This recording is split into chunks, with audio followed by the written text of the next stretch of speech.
Have one qualifier that's lining up on the gate with Baby Be Better and Miles Heffernan. All bets on Tex now gets Adam Murner.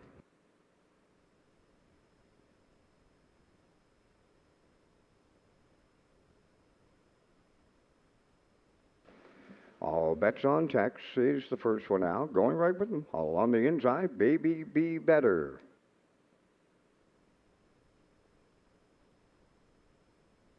At the opening eighth on the outside, all bets on Tex.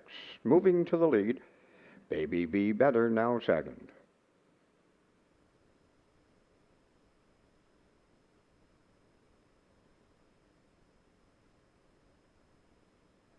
Over to the first quarter mile, led by All Bets on Tex. Baby Be Better is second. First quarter went 29-1.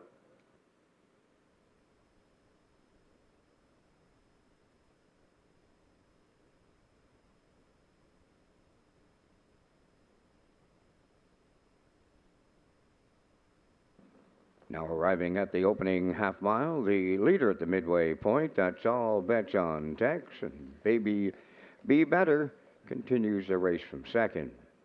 Opening half mile, 58-2, consecutive 29-1 splits. Track condition fast. There is a 1 second wind variant as they move next to three quarters and extending the lead. All bets on Tex on Baby Be Better.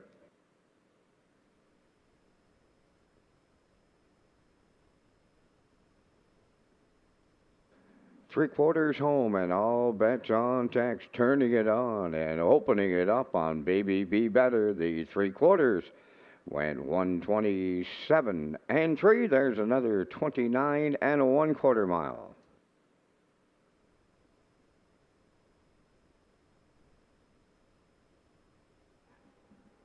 Coming to the finish line, all bets on Tex. A distance winner on Baby Be Better.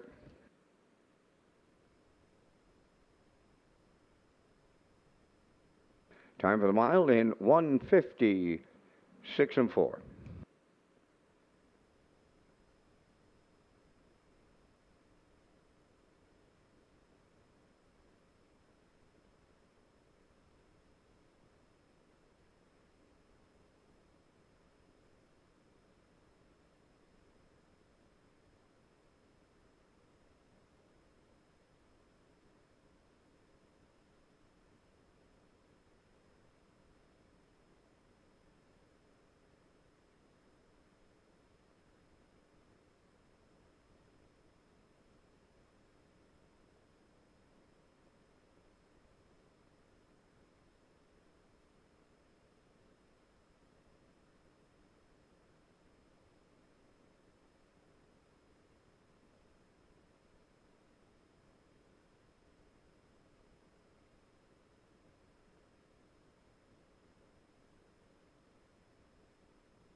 Good afternoon, ladies and gentlemen, and welcome to the Red Shores Racetrack and Casino. For today's racing program, it's event number 62 of the meeting. On the fast track, there is a 1-second wind variant, and it's 4 degrees Celsius the temperature at this time in Charlottetown. The track condition is rated by the officiating members from the Atlantic Provinces Harness Racing Commission. Today, the senior judge, Mr. Derek Quinn.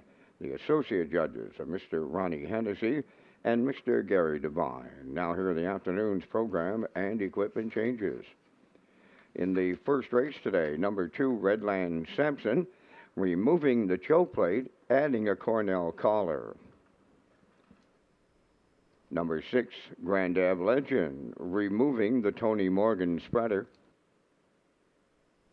And in race 1, scratch number 8, Just Call Me Doc, he will not go. First race, scratch number 8, Just Call Me Doc.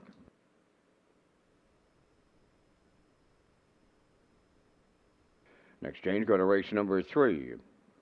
In the third race, number 2, Tequila Tuesday, adding a screen. Number 3, Cheetah Lotpa, removing the head pole and the line pole.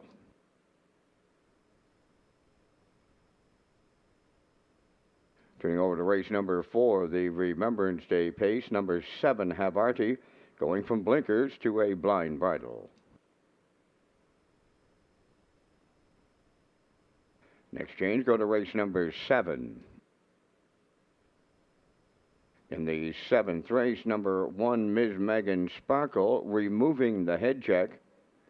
Also in the 7th, scratch number 4, Topville Angelina, she will not go. Race 7, scratch number 4, Topville Angelina.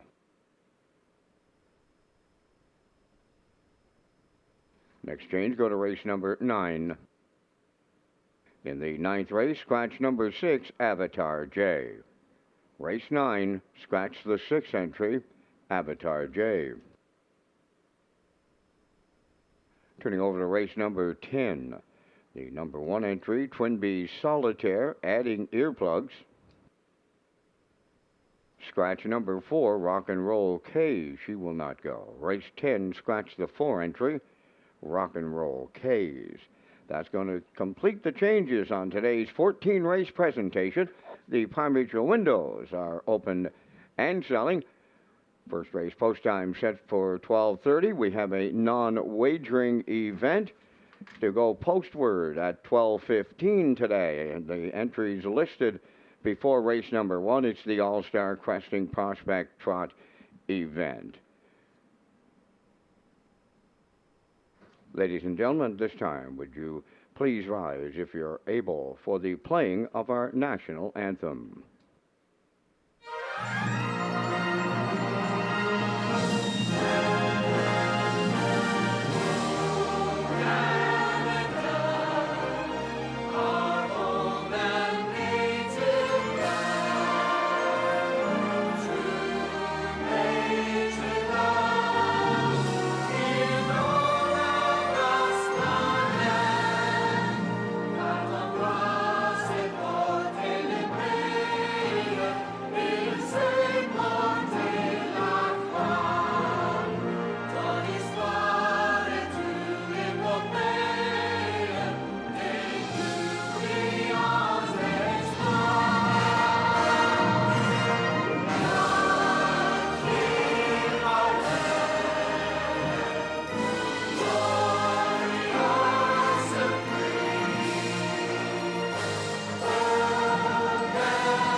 come. Post time.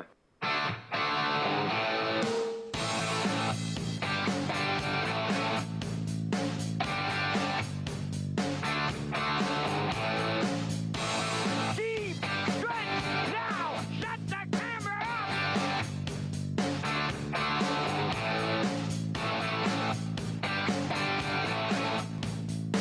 up. Broadcasting live from Prince Edward Island, this is Race Day.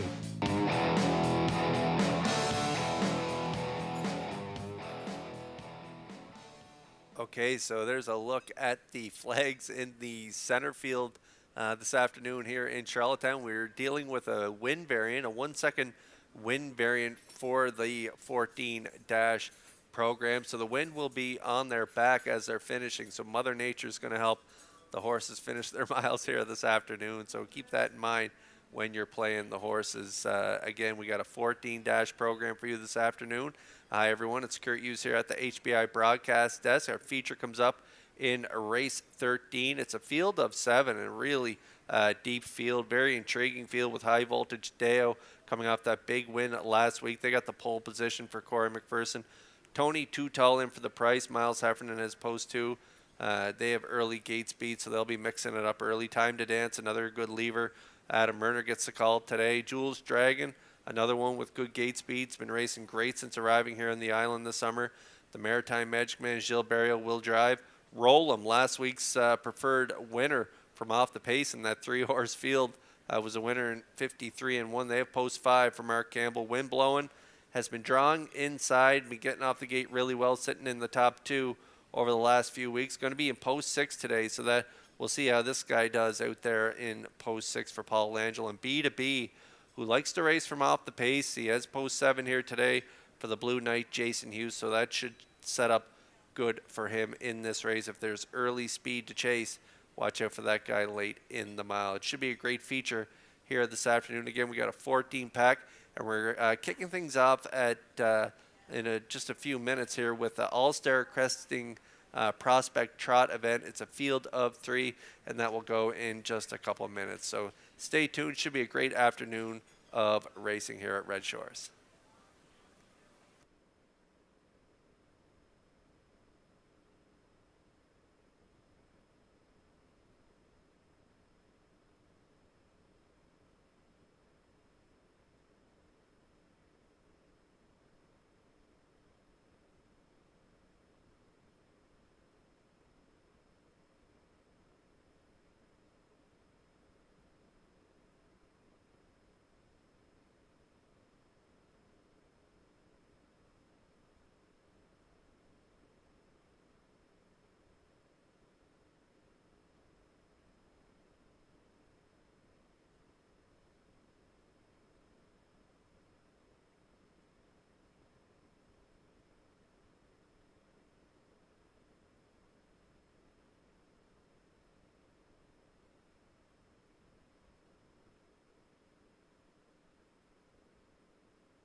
The All-Star Questing Prospect Trot event on the track for the post-parade is a non-wagering event. My Pocket Rocket won over Jonathan McDonald of North Wilshire, trained by Paul McDonald, Kenny Murphy.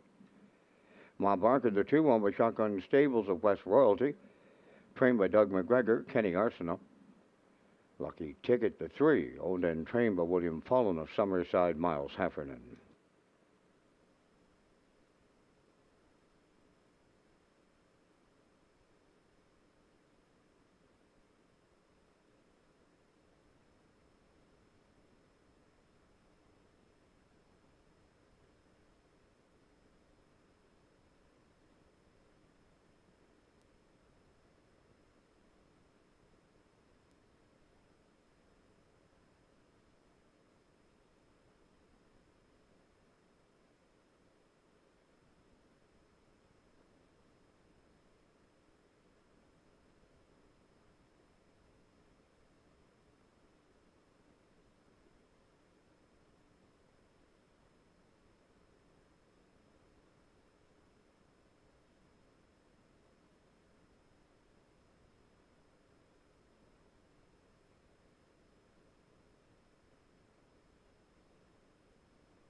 All-Star Cresting Prospect Trot event. Field of 3, 2 and 3-year-olds lining up in behind the Metro Home Building Center starting gate. Let's go up for the call to Vance Cameron. My Pocket Rocket, Ma Barker, Lucky Ticket, top of the stretch.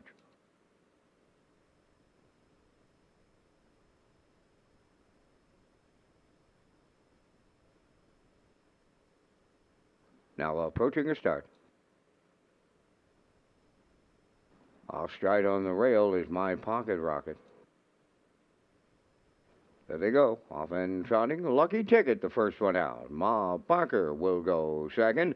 Off stride in the backfield is the 2-year-old My Pocket Rocket as they round the turn. And Lucky Ticket, he self-destructed here in the early going.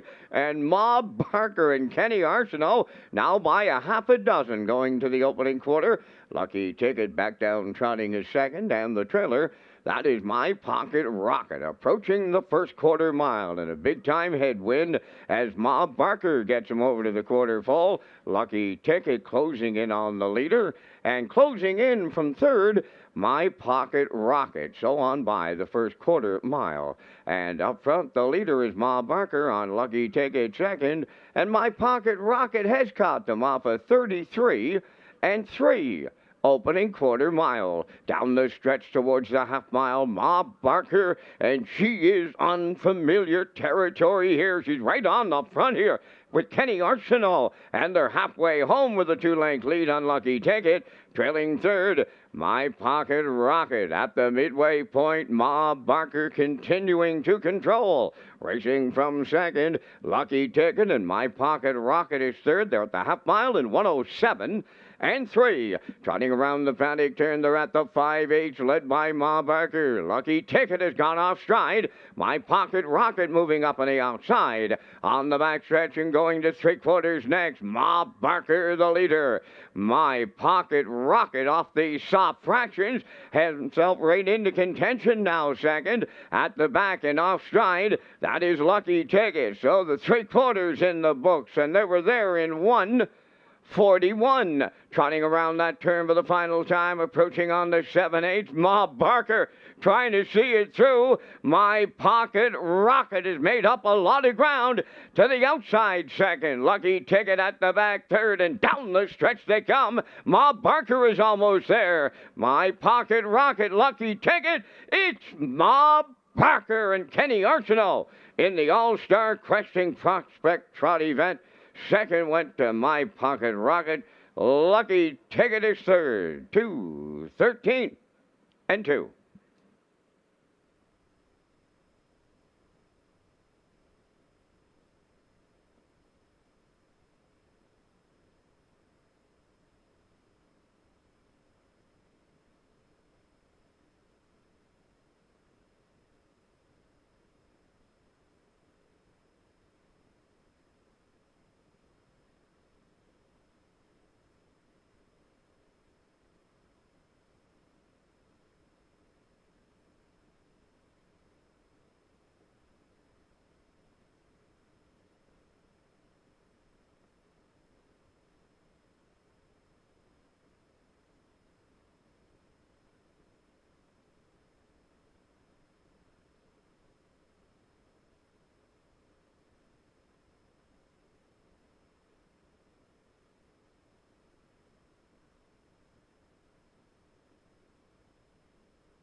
Ma Barker arriving at the winner's circle, trotting Bay Philly 3 by Wheelin' and Dealin' from the Yankee Glide Dam, So PG. Owned by Shotgun Stables of West Royalty, bred by Paul Walker and Meredith Walker from Denaw. Trained by Doug McGregor. Kenny Arsenault will guide her to victory today at a maiden record of 2:13 and 2. Ma Barker in the All-Star Questing Prospect Trot event with the winner's circle presentation. Now the rundown on the All-Star Questing Trot event. My Pocket Rocket was second. Ma Barker the winner. Lucky Ticket third. 33 and 3. 107 and 3. 141. And the mile in 2:13 and 2. In review 2:13.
On the track is the first race Pacers and their drivers. Jetster 1, owned and trained by Stanley Harper Jr. of Inverness, Nova Scotia, riding to Raj. 2, Redland Sampson, owned by Roderick Gillis, Donnie Smith, Paul Hogan, and Troy Cudmore, trained by Cliff Murphy. Kenny Murphy drives. Rockin' Novel 3 is owned by Reynolds Racing of Murray River, trained by Roy Reynolds, Mark Campbell. 4, Blue Monk, owned by Mary G. Noy of Clyde River and Denise Andrew of Calgary, Alberta, trained by Jay Noy, Mark Bradley. 5 is Silver Hill Lightning, owned and trained by Stacy Darrow, Stratford, Gary Chappell. Grand Ave Legend 6, owned by Thane and Jack Arsenault, Deborah Wilson, and Barry McLeod, trained by Thane Arsenault, Miles Heffernan drives. 7 is Rusty Riley, owned by Chantel Langell, Blower Onslow, and Dana Ghetto of New Waterford, Nova Scotia. Paul Langell trains and drives. 8, Just Call Me Doc, is Scratch. And we're down to your final call for wagering here on race number 1. You're watching Race Day from Charlottetown, PEI. The Isle Pick 5 starts in race 1 this afternoon. And thank you again to Joel and Jeremy Watts from All-Star Cresting, title sponsors of the All-Star Cresting Prospect Trot events.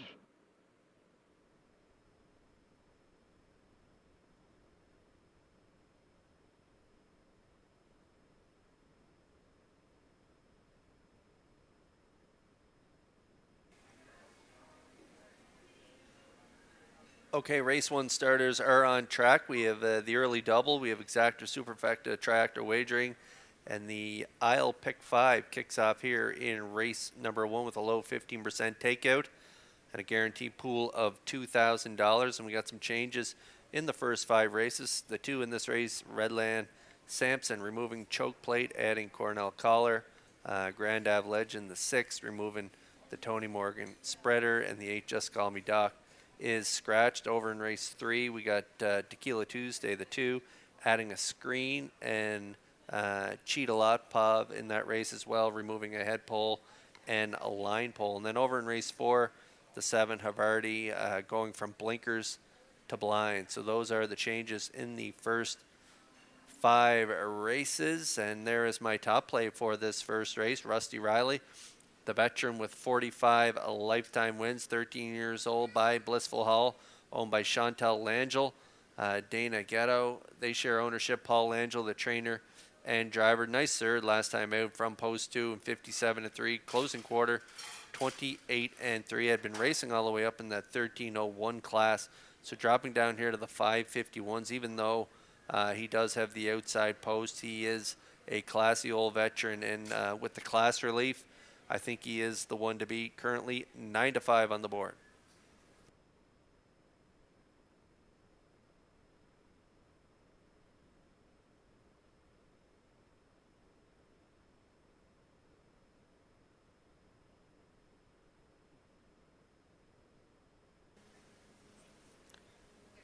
Okay, there's the 4, Blue Monk. This one's owned by Mary Jean Noy of Clyde River and Denise Andrew of Calgary, Alberta. Jay Noy, the trainer. Mark Bradley in the driver's seat.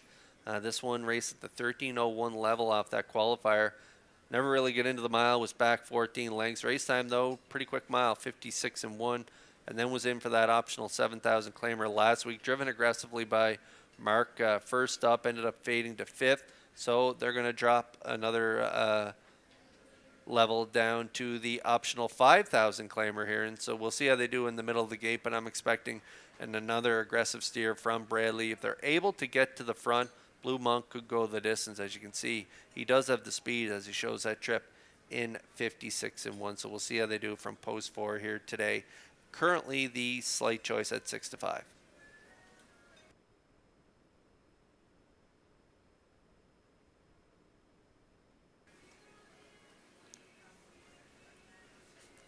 There's the 2, Redland Sampson, Roderick Gillis, Donnie Smith, Paul Hogan, Troy Cudmore. They all share ownership. Cliff Murphy, the trainer. Kenny Murphy in the driver's seat. This is another one that getting some class relief. Was a good second at this level down at the bottom of the line there in 58. Second by 2.5. And then last time out, got into the 3-hole, ended up 8, beaten 5 3/4 at the wire in the 8:01 level. So dropping down in class here today with a good inside spot on the gate. I think they could hit the ticket. And I was just talking to Clarkie's daughter. She's home from Ontario, and Clarkie Smith's daughter, and she's cheering on the 2, Redland Sampson here. So the girls are home from Ontario, rooting for the 2 in here.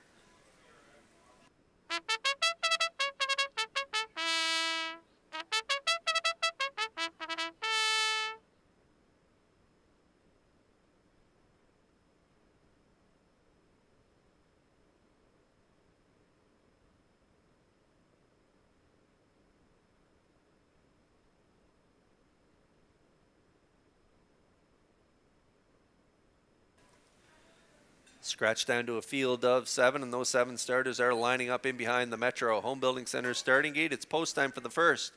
Back upstairs for the call to track announcer Vance Cameron. Jetster, Redland Sampson, Rockin' Novel, Blue Monk, Silver Hill Lightning, Grand Ave Legend, Rusty Riley. Top of the stretch.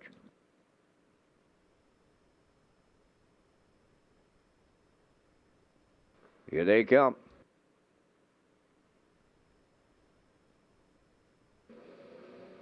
The rough and pacing Jetster at the rail will lead them out. Blue Monk is also leaving. Redland Sampson, third one into the turn to get away fourth. Rockin' Novel from the outside.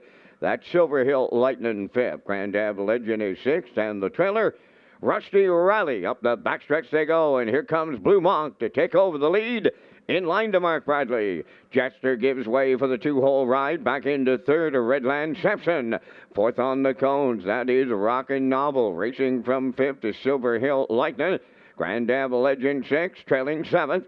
Rusty O'Reilly on by the quarter, and they were there 29 and 1. Straight alignment now at the 3/8 pole, led by Blue Monk and Bradley. Second is Jetster, Redland Sampson third, Rockin' Novel fourth, Silver Hill Lightning fifth, Grand Ave Legend sixth. Trailing seventh, that is Rusty Riley. They approach the opening half mile, led by Blue Monk. He's got him halfway home in the opener. First up comes a Redland Sampson second, third up the rail. Jetster to the outside fourth. That is Rockin' Novel, 59 and 2 was the half.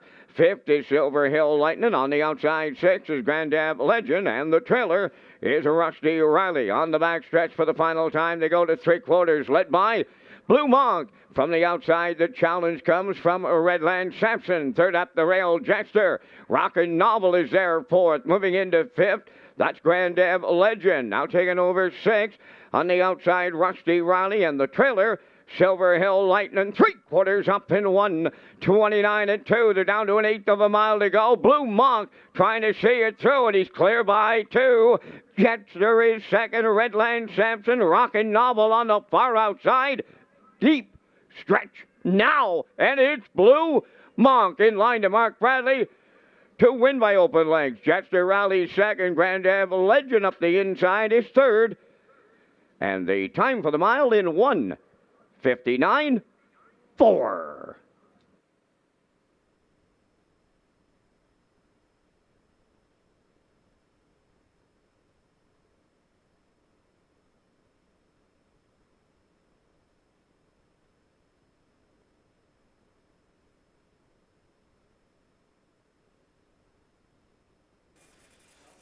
Okay, as I thought Blue Monk dropping another level here in for the optional 5,000 claimer. Good spot on the gate. I thought he'd get another aggressive drive here by Mark. And Jetster, who cut it all out last week, faded to third, was very happy to take that two-hole ride behind Blue Monk. But Blue Monk goes the distance here on top, 59 and 2 to the half, 129 and 2 to the three-quarters. Nice trip here with the wind variant, 59 and 4 for Blue Monk. They get it done in a race number 1. Jetster in for the deuce off that good pocket trip. And up the inside, Grand Ave Legend and Heffernan will grab the show dough. So it's a 4-1-6 unofficially here in race 1.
Here comes Blue Monk to the first race winner's circle by pacing gelding 6 by Up the Credit from the Real Desire Dam, Real Heart, owned by Mary Jean Noy of Clyde River and Denise Andrew from Calgary, Alberta.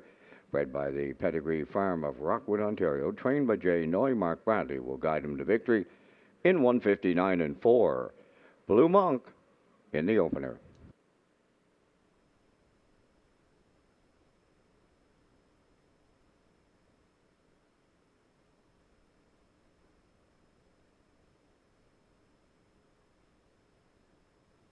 This race replay is brought to you by All Star Cresting, specializing in embroidery, screen print, promotional products, and on-site cresting featuring the newest technology, and one of the largest embroidery and screen printing departments in Atlantic Canada. For all your clothing and merchandise needs, email sales@allstarcresting.ca.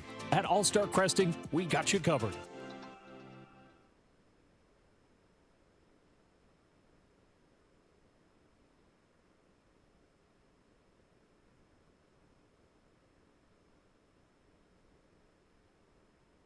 Here's the official results now from the first race. Jetster second, Redland Sampson fifth, Rockin' Novel fourth, Blue Monk the race winner, Silver Hill Lightning seventh, Grand Ave Legend third, Rusty Riley sixth, Just Call Me Doc with scratch, fractions 29 and 1, 59 and 2, 129 and 2, and the mile 159 and 4. From the top, your program reads 254, 173. 6 scratched. Blue Monk paid $370 to win. The exactor $24.20, the triactor $243.20, and the superfecta $159.96.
Red Shores is pleased to announce HPI rewards for PEI customers this fall and winter meet.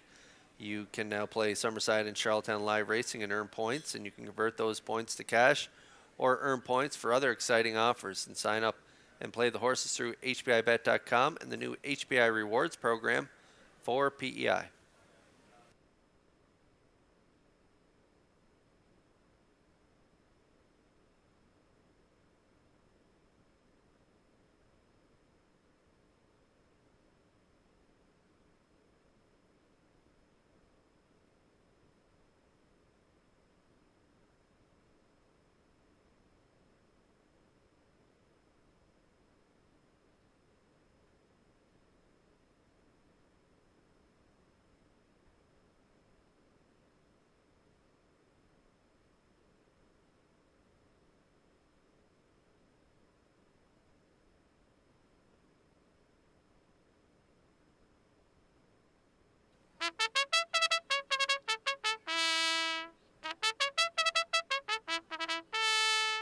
Talk Some Smack on the second race post-parade. Home of the Talk Some Smack stable of Charlottetown, trained by Todd Walsh. Jason Hughes drives.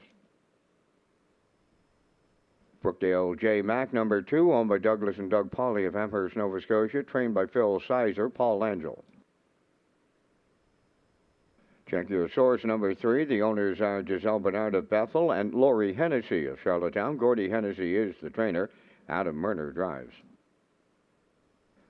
Five-star Dragon number 4, owned by Chris Kelly of Calgary, Alberta, trained by Vaughn Doyle, Kenny Arsenault.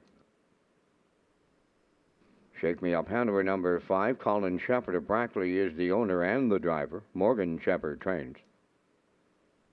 Luigi Bizzacco wears number 6, owned by Amanda McTavish of Harrington. Stephen Murphy trains and drives. Love Matters Most is number 7, owned by Rebecca May Horton, Blair McLaughlin, and Jeff Lilly, trained by George Runnison. Mark Campbell drives 4 minutes to post time. Kurt is back with the top 5 drivers in Charlottetown, and Kurt, we have 2 drivers already over the 100 win mark in 2024. Yeah, these 2 guys having an excellent season. Mark Campbell leading the way with 139 victories. David Dowling having himself a really good year as well with 107 wins. Adam Erner in 3rd with 77 victories. Gilberto in 4th with 76 wins. And Jason Hughes rounds out the top 5 with 65 victories.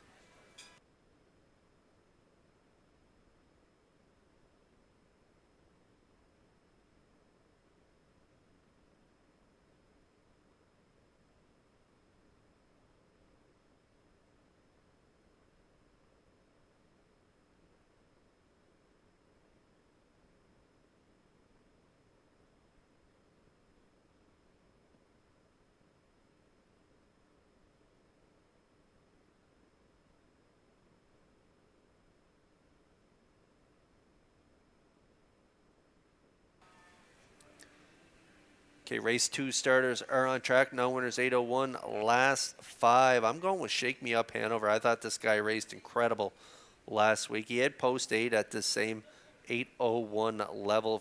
Colin Shepard in the seat for Morgan Shepard. Colin's also the owner. They got away 8th by 11 at the quarter, and then they were 3 wide from about the 5/8 on, pushed 4 wide around the last turn, so pushed way out wide around that last turn. Still kept on digging right to the wire. Race timed in 58-2. Only beat a length in 3/4 at the wire. Still closed it out 29-4. Shows a nice trip, 55-2. Prior to that closing quarter, 28-3. So if this guy's close at the top of the stretch, he will definitely be the one to beat and deserving of that even money billing right now.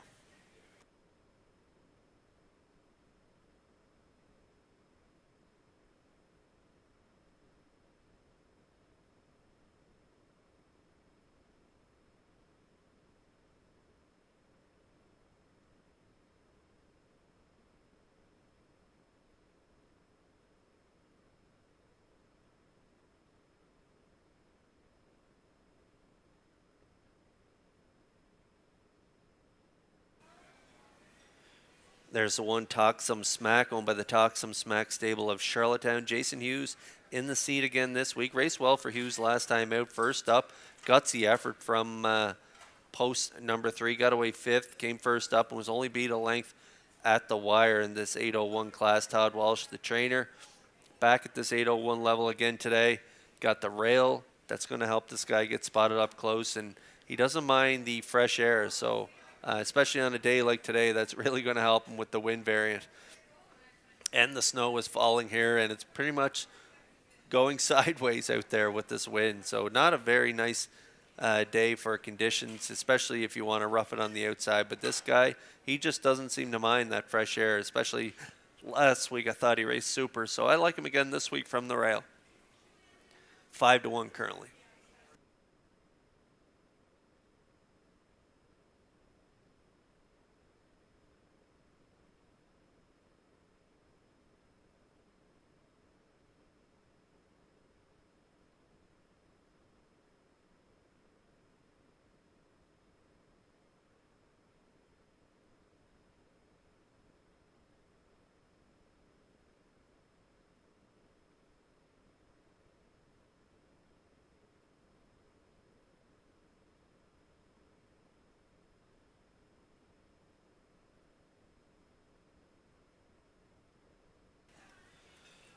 There's the 3. Check your source. This guy's hit the board in 5 of his last 7. He shows 3 wins, 2 third place finishes, and picked up a couple 5s in there as well.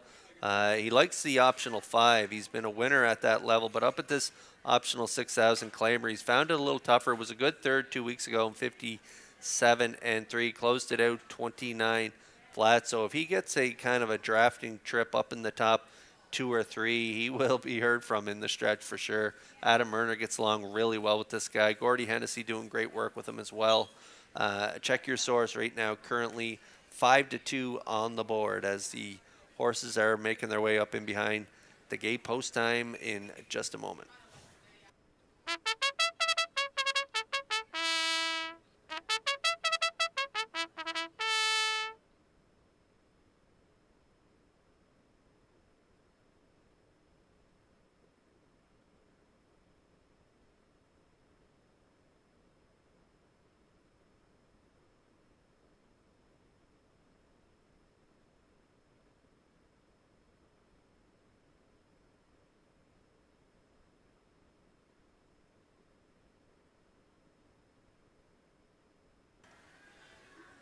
The field for race 2, lining up in behind the Metro Home Building Center starting gate. Let's send it back upstairs for the call to track announcer Vance Cameron. Talk some smack.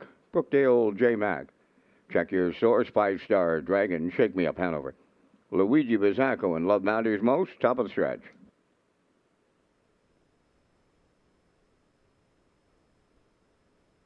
Now approaching a start.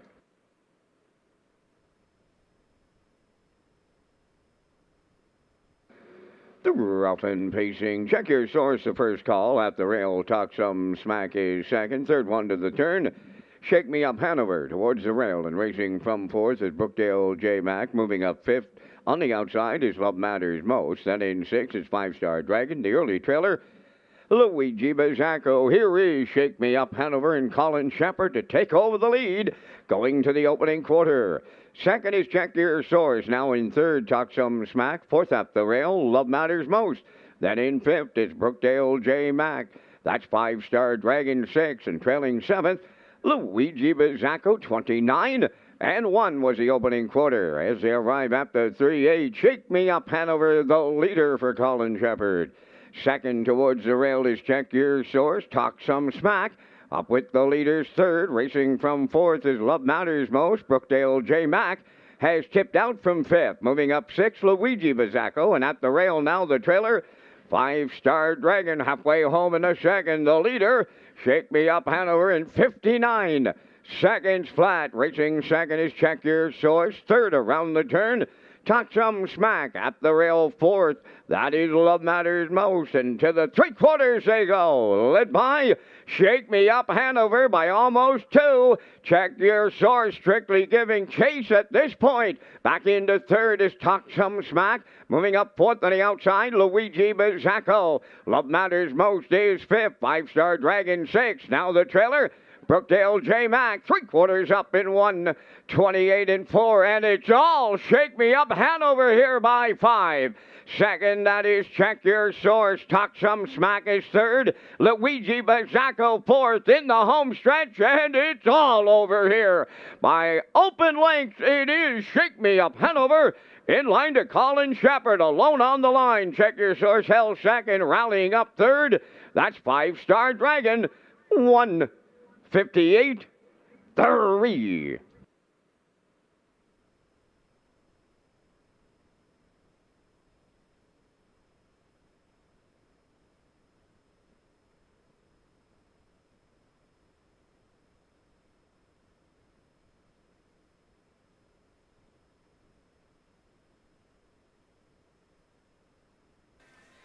Well, you don't see this guy in the front end too often, and last week he had post 8 dealing with a lot of traffic. As I mentioned, he was 3 wide from the 5/8s on, even pushed 4 wide around that last turn, but kept digging to the wire, so I knew he'd be good here today. Colin Shepard made no mistakes, putting him right on the front end. 29-1, half 59, 128-4, and then it was game over. Time of the mile, 158-3 as he draws off to win by many here in race 2. Check Your Source had that nice 2-hole trip, finishing second, rallying up for third. 5-star Dragon raced really good here today for Kenny Arsenault. So it's a 5-3-4 unofficially here in the second.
Shake Me Up Hanover in the second race winner's circle. Bay Pacing gelding 6 by Better's Delight from the Western Terror Dam, shacked up.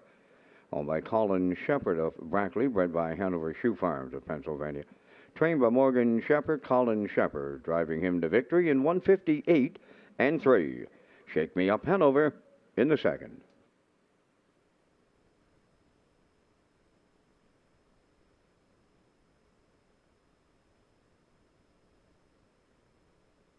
This race replay is brought to you by Symes Horse Transport. Based in Nova Scotia and with over 20 years of experience, Chucky Symes would welcome the opportunity to transport your horses when you need them moved. Operating 2 rigs, Symes Horse Transport offers safe, feasible, and timely trucking in Canada and the U.S. Symes Horse Transport is a commercially covered horse carrier. They also buy and sell horses. To book a stall and to get a quote, call or text 902-664-7086 or email st.symes@gmail.com. Good luck racing. Now the official results from the second race. Talk Some Smack 4th. Brookdale J. Mack 7th. Check Your Source 2nd. 5-Star Dragon 3rd. Shake Me Up Hanover, the race winner. Luigi Bizzacco finished 5th. Love Matters Most 6th. 29 and 1, 59. 128 and 4. And the mile in 158 and 3. In review, it's 472, 31, 56. Shake Me Up Hanover 410. Exactor 1070. Triactor 170.20. Superfecta 38.96. The early daily double 11.50.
Red Shores is pleased to offer the second chance draw for $500. Just sign the back of your uncashed ticket when playing Summerside on Tuesdays for a chance to win $500. And the draw will be November 19th. And this is an on-track promotion exclusive to Summerside on-track players only. Live racing at Red Shores Summerside Tuesdays until November 19th. Post times at 6 p.m.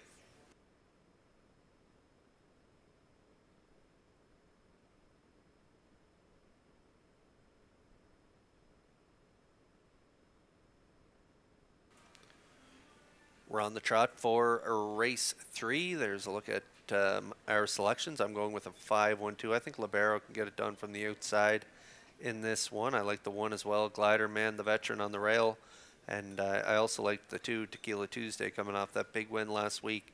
So I'm at 5-1-2. Post time picks, that's Peter McFelix at 1-5-3. Classifier's choice is 1-4-5 in the upcoming third race.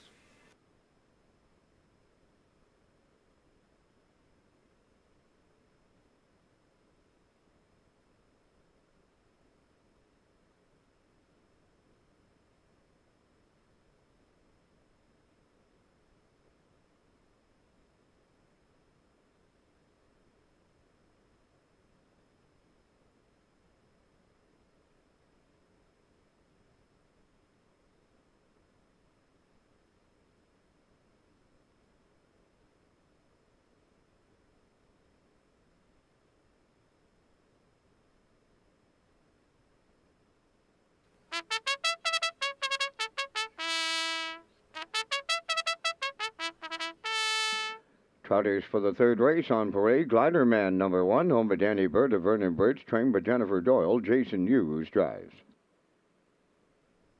Tequila Tuesday number 2, home by Jackie Heffernan of Somerville, trained by Miles Heffernan Jr., Miles Sr. driving. Cheetah Lotpov number 3, owned and trained by Ashley McDonald of Freelton, Ontario. Kenny Murphy up. 4, Dusty Lane Wee, owned by Gary McDonald of Dundas, Ontario, and Ronnie Gash of Cornwall. Ronnie now the trainer. Ryan DeRoche drives. 5, Libero, owned and trained by Donna Van Meer from Mount Herbert, Jill Barrio. 4 minutes wagering time on the third. Kurt picks up the top contenders in just a moment, but first has an update on the top 5 trainers at Red Shores, Charlottetown.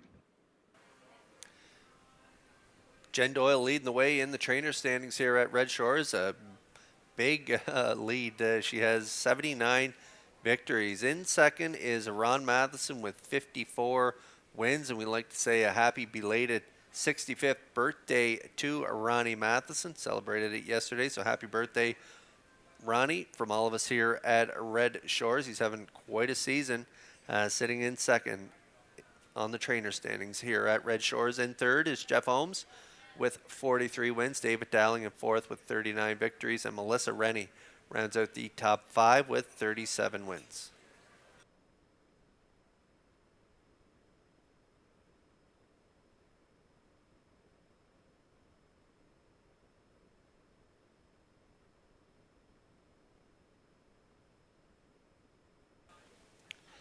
Also like to wish a happy 97th birthday to Sheldon Campbell.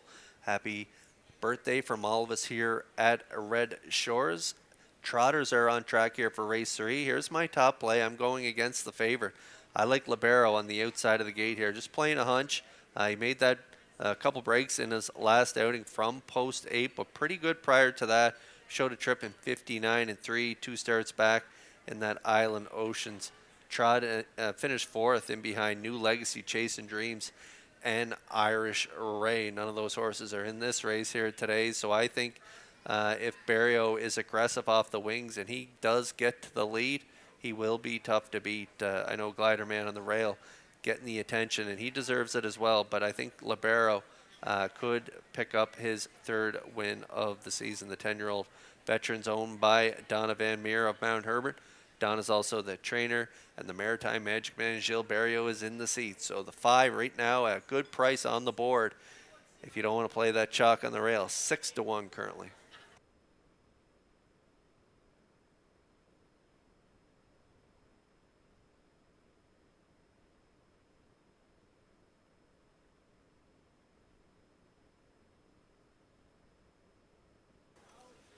There is the aforementioned Glider Man, nice old horse, 34 lifetime wins. Jen Doyle, our top trainer here at Red Shores, doing great things with this guy over the years. Jason Hughes, he gets along really well with this guy as well, and he's reunited with Hughes here today. So I like the driver change angle back to Hughes. Danny Bird from Vernon Bridge is the owner in the open trot. Last week, finished 4th, was a distant 4th there as Fight Song dominated in 58-3. He was 4th, charted in 2 minutes 4/5, 3rd prior to that 2 minutes, and a 3rd 3 back in 58-4. So he should be forwardly placed. He could be on the front or maybe in the 2-hole in here. We'll see what happens when the wings fold. There is some early speed, but this old guy can get off the gate when he draws inside. So we'll see what happens again when the wings fold in this one. But he is definitely deserving of the attention. A little too short for me at 2-5.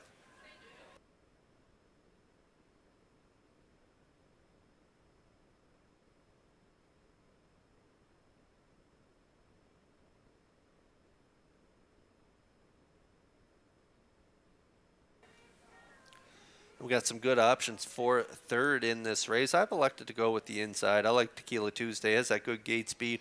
Was on the front last week and was dead game as he fought off Magian Tango up the inside and held on for that narrow victory in 202-4. Jumps up here to face some really nice trotters though, so he has his work cut out for him. Jackie Heffernan is the owner, and Miles Heffernan's in the driver's seat. So Tequila Tuesday with that good gate speed should be forwardly placed, sitting in probably the top 3, and I could see him grabbing the Shodo in here. 6-1 currently.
Trotters rolling up in behind the Metro Home Building Center starting gate for this afternoon's third race.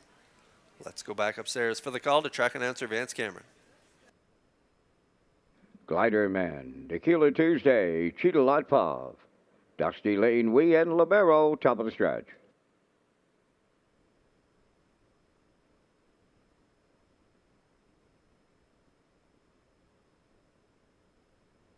Third race trotters ready for a start. The rough and trotting Dusty Lane Wee and Libero leave out on the rail. That's Glider Man into the turn, stacking them up 4, and I mean 4 wide as they go to the opening 8th. And on the inside, Glider Man, the leader for the Blue Knight U's.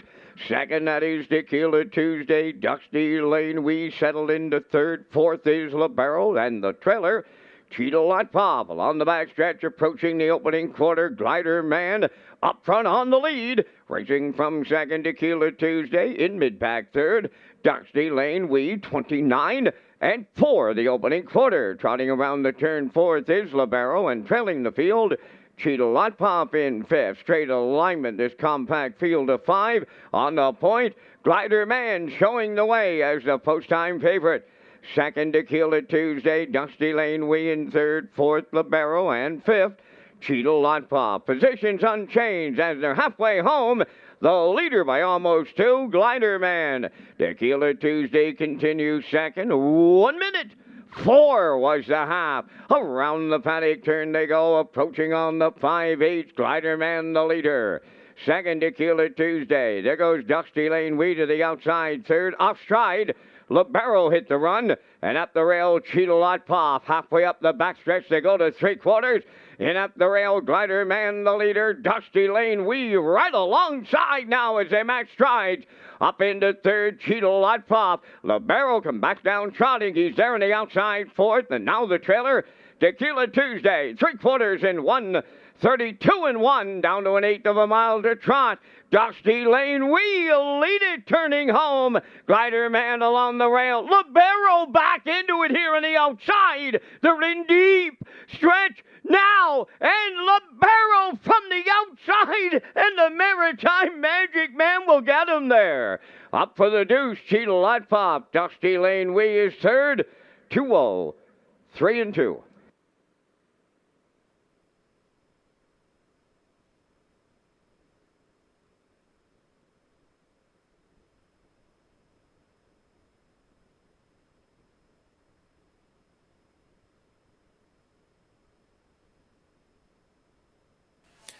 Ladies and gentlemen, now the inquiry sign is lit on the infield tote board. Third race now goes under an inquiry involving the 5 Libero and his break going to 3/4. Okay, so hold on to all tickets here in this third race, but a big trip from Libero, my top play in here. Not the way I drew it up. I thought he could be up close to the front here, but they were all leaving off the gate. Glider Man stacked them up into the first turn, and he wanted to lead 29 and 4, half minute 4/5, 132 and 1. The field started to swarm Glider Man, and Libero made that break on the backstretch, caught back down trotting. Barrio did a great job with him up the backside and tipped 3 wide, kept on rolling him around that last turn, and he's going to get the measure of them here at the wire. 2:03 and 2 for Libero in race 3. But hold on to all tickets as the judges take a look at Libero's break on the backstretch.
Here's a look at what the judges are looking at. Libero there making that break in stride.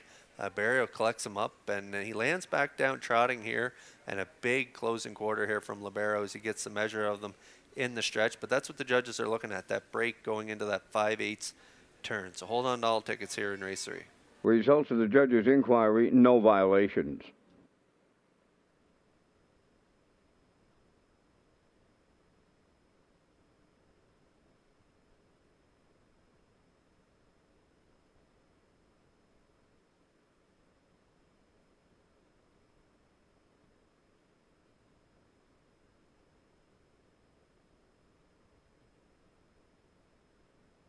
There's Libero in the winner's circle from the third, trotting Big Gelding 10 by Cadabra from the Conway Hall Dam Creamy Mimi, owned and trained by Donna Van Meer of Mount Herbert, bred by Marvin Katz and Al Livfeld of Ontario. Gilles Barrio guides him to victory. 2-0, 3-2, Libero in the third.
The management and staff at Red Shores want your experience to be fun and entertaining.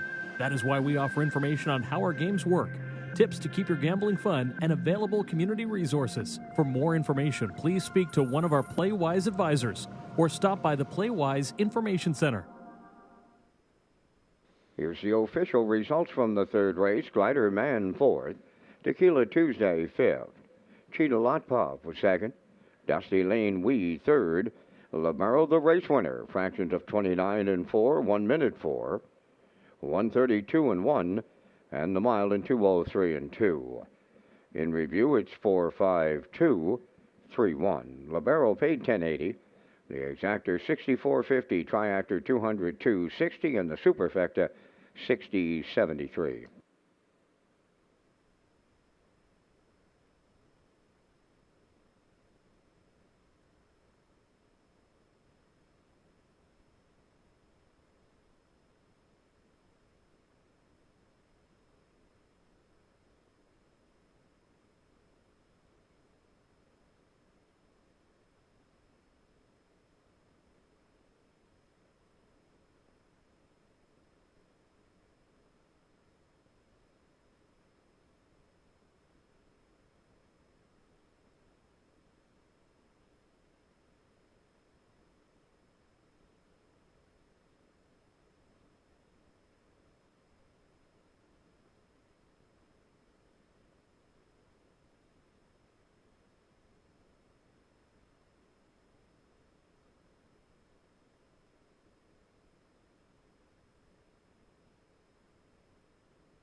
The 2024 PEI Matinee Banquet coming up this Wednesday, November the 13th, in the Top of the Park restaurant at Red Shores, Charlottetown.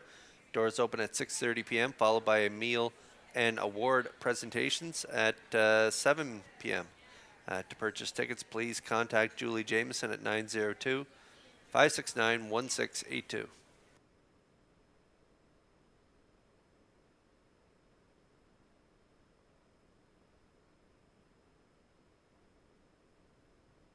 Have a couple of birthdays out there this week. Marion Quinn celebrated her 92nd, and Sheldon Campbell rung in number 97 on this coming Tuesday. So happy birthday greetings from your friends here at Red Shores to Marion Quinn and Sheldon Campbell.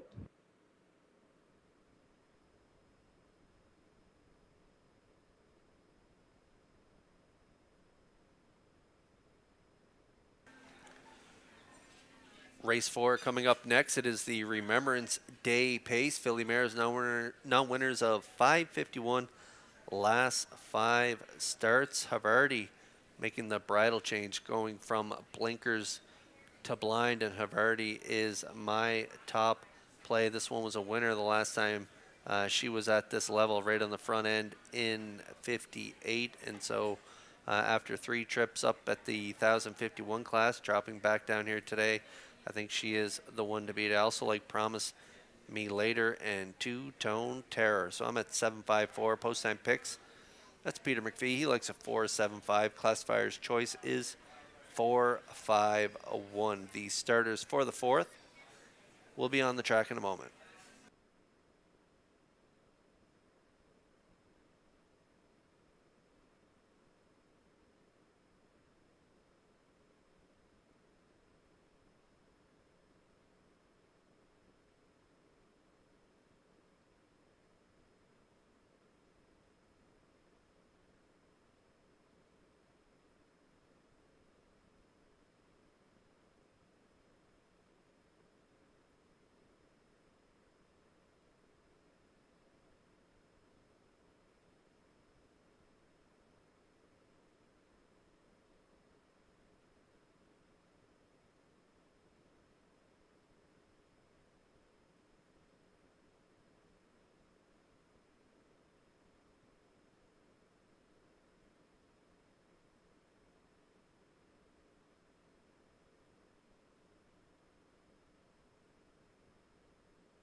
Fourth race is the Remembrance Day Pace, the Ron Post Parade. Harlequin Romance #1 is owned by Mark Ramsey of Middle Sackville, Nova Scotia. Corey McPherson trains and drives. Roses for Jenny #2, owned by Heather Gamester of North Wiltshire, trained by Melvin Gamester, Gilles Burial. 3 Skipper Cross, owned by Tara Harper, Ryan Wilkie, and Stanley Harper Jr. Stanley does the training, Ryan DeRoss drives. Two-Tone Terror #4, owned by Dana Ghetto of New Waterford and Susan McSween of River Ryan, Nova Scotia, trained by Jeff Holmes, Brady Sweetup. Promise Me Later 5, owned by Kingsley Walsh, Frank Balcom, and Sam Walsh. David Dowling trains and drives. Southern Heart 6, owned by Elmer Campbell of Airdrie, Alberta, and Jackie Cooper of Stratford, trained by Ron Matheson, Adam Murner. Havarte #7, owned by Chantel Langell of Lower Onslow, Nova Scotia. Paul Langell trains and drives. #8, I'll Tell Me Ma, is owned and trained by Scott Dunn of Montague. Brett LeBlanc in the sulky. 2 minutes wagering time in the fourth, only 2 minutes to post time. Kurt is back with details on the Pony Point Pursuit Handicapping Challenge. That's right, fans. Play the Pony Poop Pursuit Handicap and Challenge here at Red Shores. The competition takes place every Saturday in November. First place is $500 cash. Second place is a $150 fastback card. And third place is $75 wagering voucher. So for more details on the Pony Point Pursuit Handicap and Challenge, you can visit Red Shores Charlottetown and Summerside simulcast locations.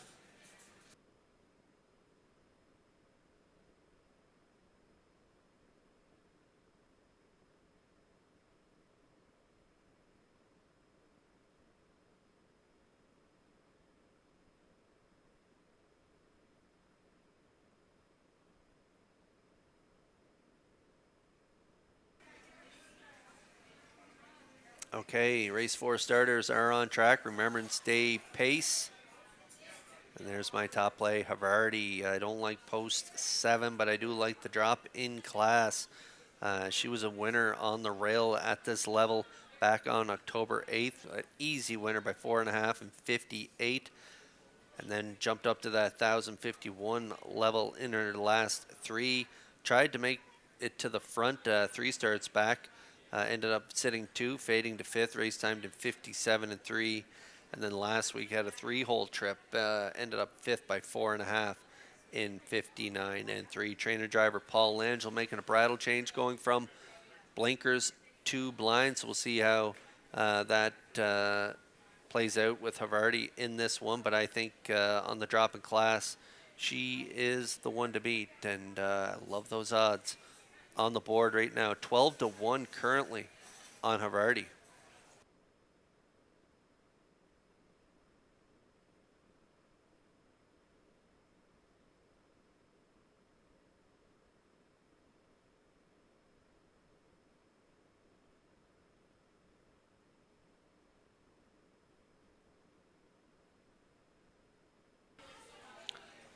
There isn't a lot of gate speed in this race, so Havarti and Langell could be in for an aggressive steer here early to get spotted up close to the lead.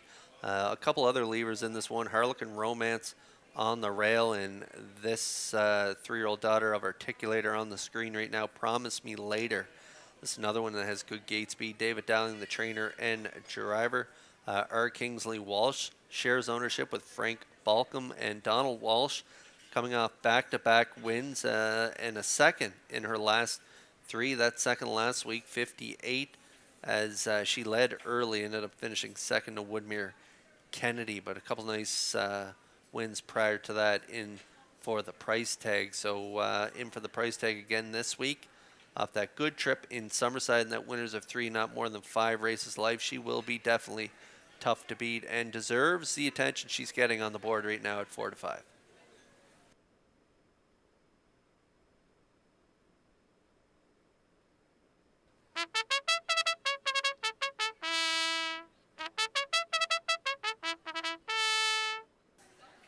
Another one for Triactor players to play. Maybe Two-Tone Terror coming off that off the pace win last week for Langell. Brady Sweet hops up for trainer Jeff Holmes, so Two-Tone Terror could be part of this ticket as well off that big win last time out. I'm at 7-5-4. Good luck with your selections here in race 4 as the starters for the Remembrance Day Pace line up in behind the Metro. Home Building Center starting gate. We'll send it back upstairs for the call to track announcer Vance Cameron. Harlequin Romance, Roses for Jenny, Skip Across, Two-Tone Terror, Promise Me Later, Southern Heart, Have Artie, I'll Tell Me Ma.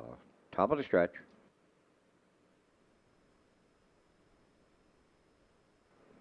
Here they come. And there they go, off and pacing and leaving out, Promise Me Later at the rail, Harlequin Romance, third one to the turn. That is Skip Across on the rail, fourth, Roses for Jenny, coming up fifth from the outside. I'll Tell Me Ma to get away six at the rail, Two-Tone Terror, then in seven, that's Southern Heart, and trailing the field, Have Artie along the backstretch, and from the outside, Promise Me Later has taken over the lead for David Dowling. Harlequin Romance took her on right to that opening quarter, is settled in for the two-hole ride. Racing third, that's Skip Across. That's Roses for Jenny, rounding the turn fourth, 28 and 2. Big time opener here, and that was Promise Me Later, the quarter full leader. Harlequin Romance second, Skip Across third, Roses for Jenny fourth. The backfield in motion now. Here comes Two-Tone Terror first up fifth. Following the cover out sixth is Have Artie. Third over seventh. That is Southern Heart, and now the trailer, I'll Tell Me Ma, halfway home in the fourth, led by Promise Me Later in 59 and 2. From the outside and racing second, Two-Tone Terror, third up the rail.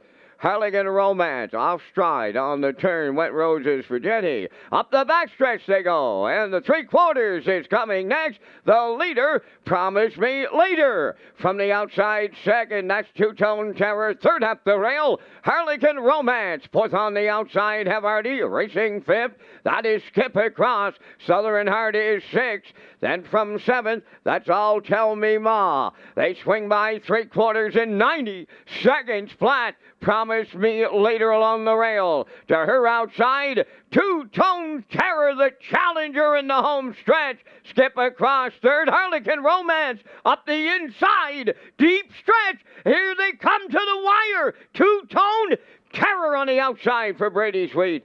Second is Promise Me Later. Harlequin Romance is third. 2 minutes, 1/5.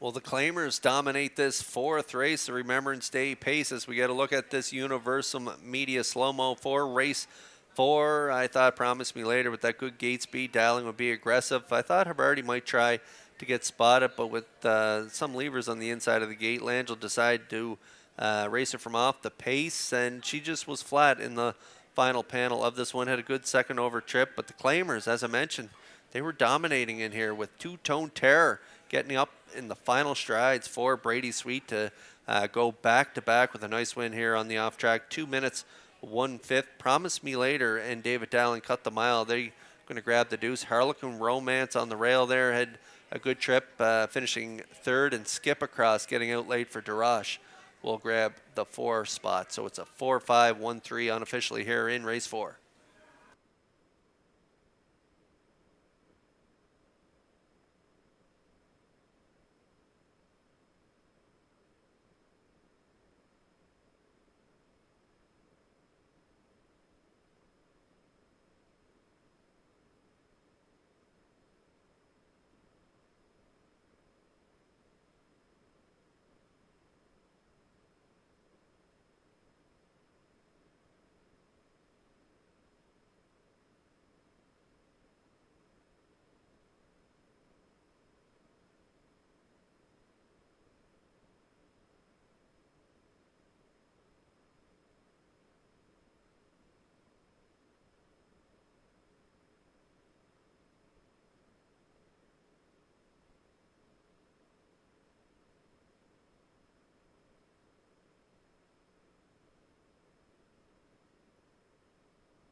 Two-Tone Terror arriving at the fourth race winner's circle by pacing mare 7 by Mystition from the American Ideal Dam to Ideal.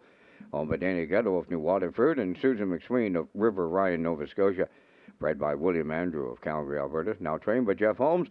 Brady Sweet drives her to victory in 2 minutes and 1/5. Two-Tone Terror in the fourth down at trackside. The Remembrance Day cooler presentation.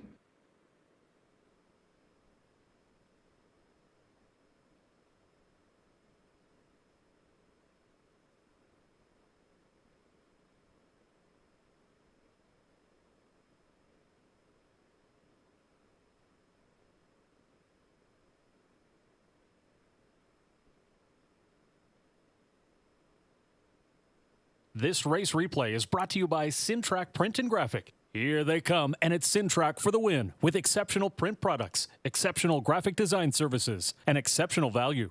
Sintrack Print and Graphics, 902-892-7719. Here's the official results now from the fourth race. Harlequin Romance, third. Roses for Jenny did not finish. Skip Across, fourth. Two-Tone Terror, the race winner. Promise Me Later was second. Southern Heart finished sixth. Havarti finished fifth. I'll Tell Me Ma was seventh. They went 28-2, 59-2, 130, and the mile was 2 minutes and 1/5. In review, 3 DNF 4, 12657. Two-Tone Terror paid $440 to win. The Exactor $650, the Triactor $1510, and the Superfactor was $589.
Back by popular demand at Red Shores Summerside is the play $20 on live racing and receive 20% off dining on Mondays at the West End Bar and Grill.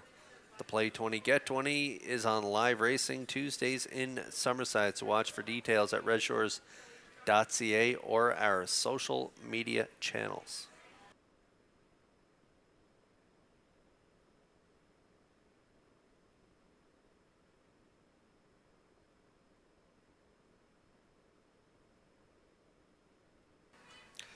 Okay, race 5 coming up next. Super high 5 time here in Charlottetown. We got a little super high 5 carryover of a little over $340 going into this pool. And so we want you in on the super high 5. Vance and I will be back with our super high 5 tickets in just a moment. So we'll get his picks, but it looks like it's unanimous for us, at least in the top 3 on the board. I like a 1-4-2 post time picks. That's Peter McPhee. He likes a 1-4-2, classifier's choice. also 1-4-2. So we'll get Vance's selections in just a moment, see who he likes in this upcoming fifth race. We are awaiting the horses. They're in the paddock. Not so nice conditions on the track, so they're keeping the horses in the paddock an extra minute or two before they send them out. So post parade for the fifth will be coming up in just a moment.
Fifth race featuring the Super High Five on Post Parade. Impeccable Shadow number 1, owned by Dale and Ronnie Rennie Incorporated and Melissa Rennie, trained and driven by Adam Murner.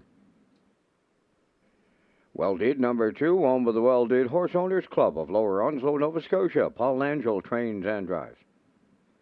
Melanie's Magic 3 is owned by Sandra Stead of Montague, trained and driven by Corey McPherson. 4 is Elroy Shiner, owned by Frank Sweet of Knutsford, trained by Jeff Holmes. Brady Sweet drives. 5 is Hamac Augustus, owned by Alan Smith of Brookfield and Brad Smith of York. Brad does the training, driven today by David Dowling. Moonrider 6, owned by Debbie Element. Keith Ford trains and drives. Leaving Bruises 7, owned by Basil Hunter and Douglas Mullino of Stratford, trained by Jennifer Doyle, Jason Hughes. 8 is Spacjero, owned by Mike Slana from Belfast, trained by Raymond White. Mark Campbell drives.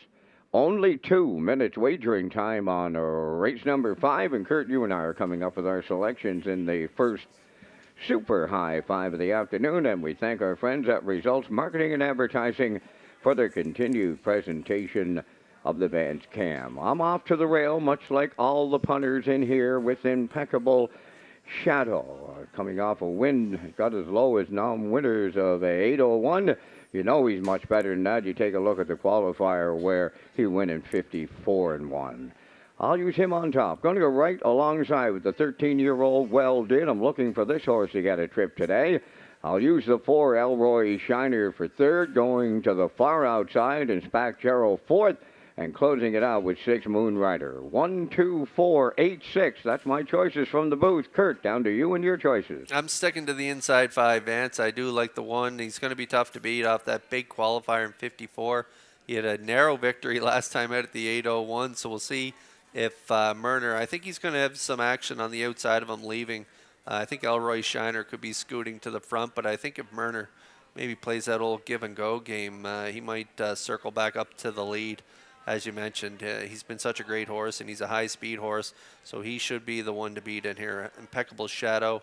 I'm looking for a little give-and-go action early and get this guy back to the front, and I think they can go right down the road after that for Adam Murner. So I'm at 1, 4, 2, 3, 5 for my Super High 5. I also like Elroy Shiner, the 2 Well Did. This guy's looking for win number 58 of his career. In tough today with the 1 and 4, so I'm putting him in for third. I like the 3 Melanie's Magic, another classy veteran, and the 5 Hamac Augustus. He's been racing good of late. David Dowling picks up the drive, so I like him for fifth. Vance Cameron, you've heard his selections, you've heard mine. Good luck with yours here in race 5.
Full field of 8 lining up in behind the Metro Home Building Center starting gate. It's post time for race 5. Up to Vance Cameron for the race call. Impeccable Shadow, Well Did, Melanie's Magic, Elroy Shiner, How Mac Augustus, Moon Rider, Leaving Bruises, Spacjaro. Top of the stretch.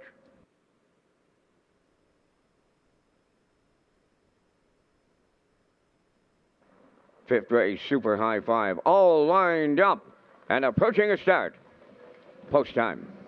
Rough and pacing, there goes Elroy Shiner shooting to the front. Second is Impeccable Shadow, dropping in to be third. That's Well Did. Coming from the outside, fourth is Spacjaro. Away fifth, Melanie's Magic. Then in sixth, that's Moon Rider. Seventh is How Mac Augustus. And trailing the field, Leaving Bruises along the backstretch. Elroy Shiner is out in front.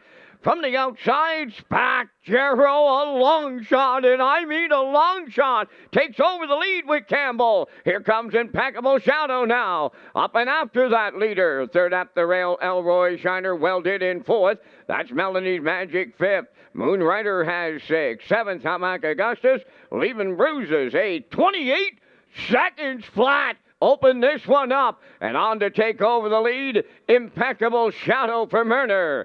Spacjaro now second, Elroy Shiner third. Fourth is Well Did. Then in fifth, Melanie's Magic. On the move in the outside six, How Mac Augustus. Moon Rider now in seventh, and trailing the field, Leaving Bruises 57, and 1 was the half mile. 3/8 of a mile to go. Off stride on the lead momentarily. Impeccable Shadow, but he come right back down pacing. Racing second along the inside, Spacjaro.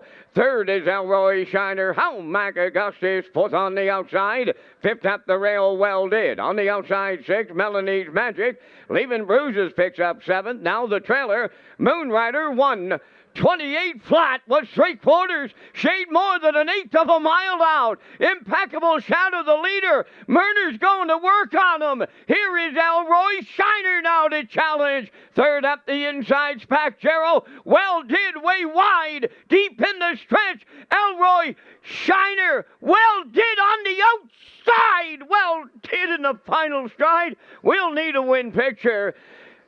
Photo for win between Elroy Shiner and Well Did. Impeccable Shadow held third in 1:58.3.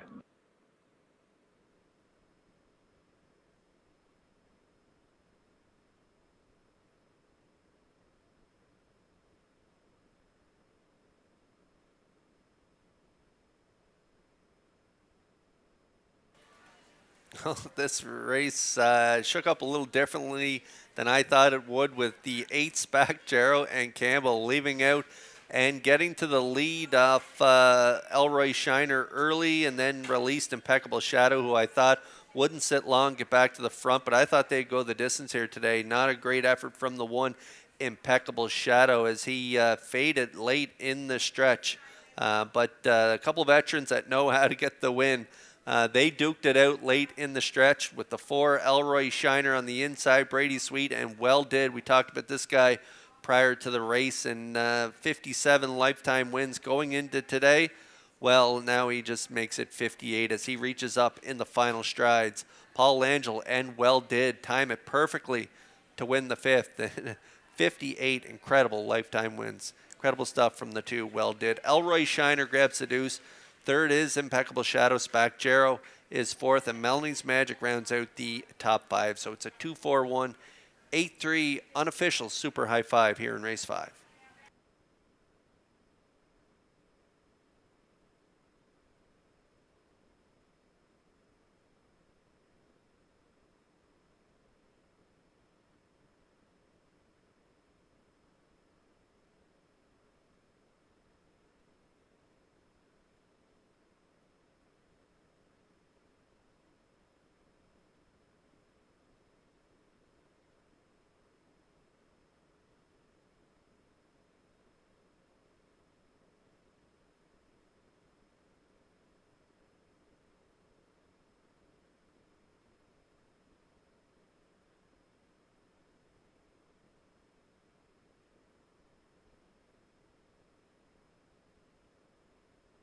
Well did, arriving at a winner's circle for the 58th time of his career. Bay Pacing gelding 13 by Well Said from the Blissful Hall Dam Marnie Hall, owned by the Well Did Horse Owners Club of Lower Onslow, Nova Scotia, bred by Daniel Plouffe and John Desereau of Quebec. Paul Angel training and driving. The mile 158 and 3. Well did in the super high 5.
This race replay is brought to you by the new 1888 Lounge at Red Shores. The 1888 Lounge is perfect for your corporate meetings, parties, or presentations. Contact Rebecca in our Sales and Events Division for more information on the new 1888 Lounge upper level at Red Shores.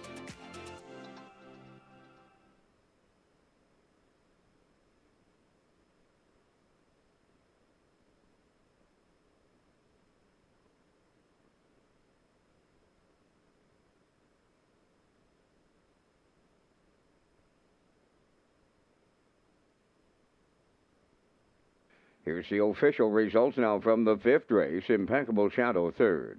Well Did, the race winner. Melanie's Magic 5th. Elroy Shiner 2nd. Hamac Augustus 7th. Moonrider finished 8th. Leaving Bruises was 6th. Spack Gerald finished 4th. Fractions went 28. 57 and 1. 128. And the mile in 158 and 3. In review, 315 278 6-4. Well Did paid $5.70. The exactor $18.50. Triactor was $38.70. Super high 5 at $146.84.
Great crowd down at O'Brien's today. Join us for game day deals at O'Brien's.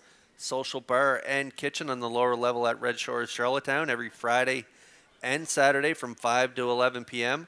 Enjoy great deals on appetizers and drinks. And for more information, visit Redshores.ca or follow us on our social media platforms.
On the sixth race post parade, number 1, Traces of Purple, owned and trained by Robert Phillips of Blues Route 204.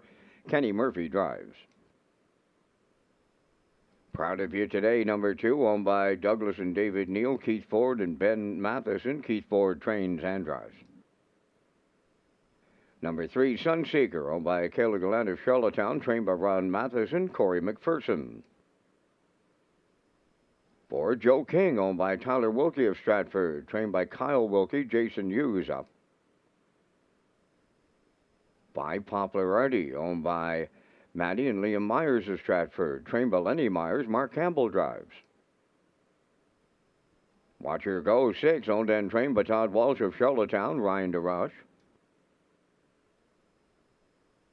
St. Charles Fireball, 7, owned by Darla J. of Charlottetown, trained by Vaughn Doyle, driven by David Dowling.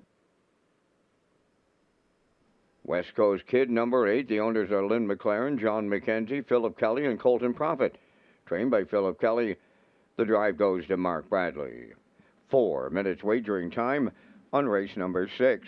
Ladies and gentlemen, management and staff with Red Shores and the PEI harness racing industry would like to pay tribute to members of our community who passed away since our last racing program. Our condolences to the family and friends of the late Jack Pound. Jack was the last remaining driver of the first Gold Cup and Saucer in 1960. He competed with Miss Cool Eyes. The late Angela Robert Smith. Angela was a former Gold Cup and Saucer ambassador in 1990. And the late Donald Beaton. Donald was an avid race fan. Ladies and gentlemen, we ask you to please rise, if you are able, for a moment of silence.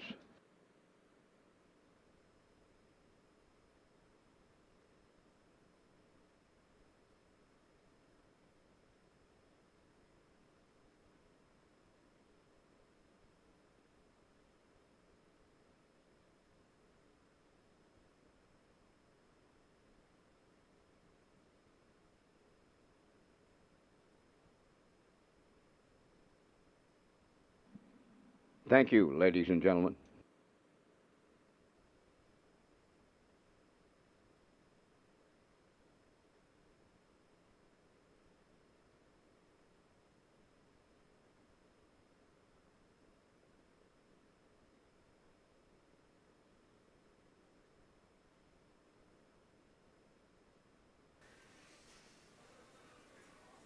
Okay, race 6 starters are on track. No winners 301, last 5.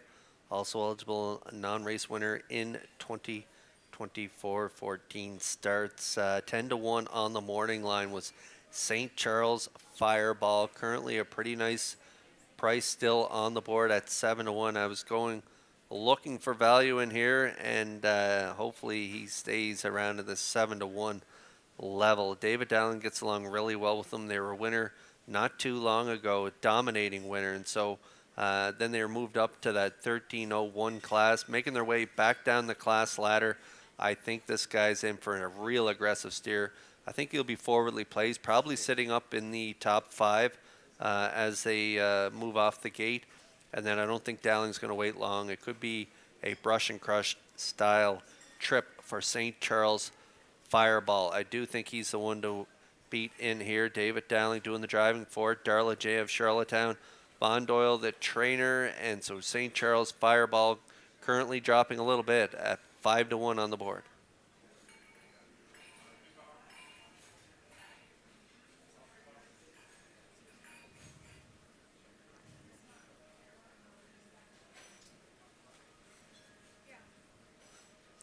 St. Charles Fireball didn't miss by much, only beaten a couple lengths in his last two with 801 level. So he'll be tough to beat. Another one that I think will be tough to beat in here is Proud of You Today with this inside post. Keith Ford, the trainer and driver, Douglas Lee and David Neal, they share ownership with Ben Matheson and Keith Ford. This one was fourth last week, 57-4. Head post one, got away on the front end, and then faded to fourth. And that was at that tough winners of 3. Not more than 5 races life. That's one of the toughest classes here at Red Shores. A lot of nice, talented young horses in that class. And so Proud of You Today has been going right with them, picking up checks in 4 of his last 5, showing trips pretty consistently in the 57 range. Good closing quarters each week as well. So from this inside draw at this level, I think he will be tough to beat as well at 5-1.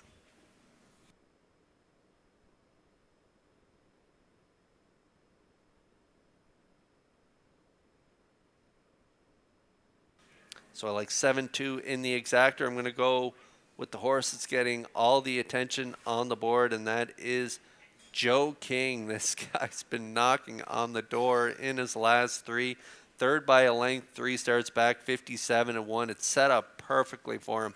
2 starts back. They had a big half in that race, 57-2. He had a dreamy second over trip. Tipped 3 wide. Looked like he was going to get the win, and Little Tag snatched it from him at the wire in 57-4. He was still a really good second by head that week. And then last week, he got away gapping 7 by 10 at the quarter. A really nice late rally to be only beaten a half a length at the wire. 59, running into a bit of a second-itis. This guy, he's still 0 for 16 this year, looking for win number 1. Could definitely get it here today. He does have the talent, but he's been a little camera shy lately, so I'm going to put him in the 3rd spot. I like a 7-2-4 here in race 6. Good luck with your picks.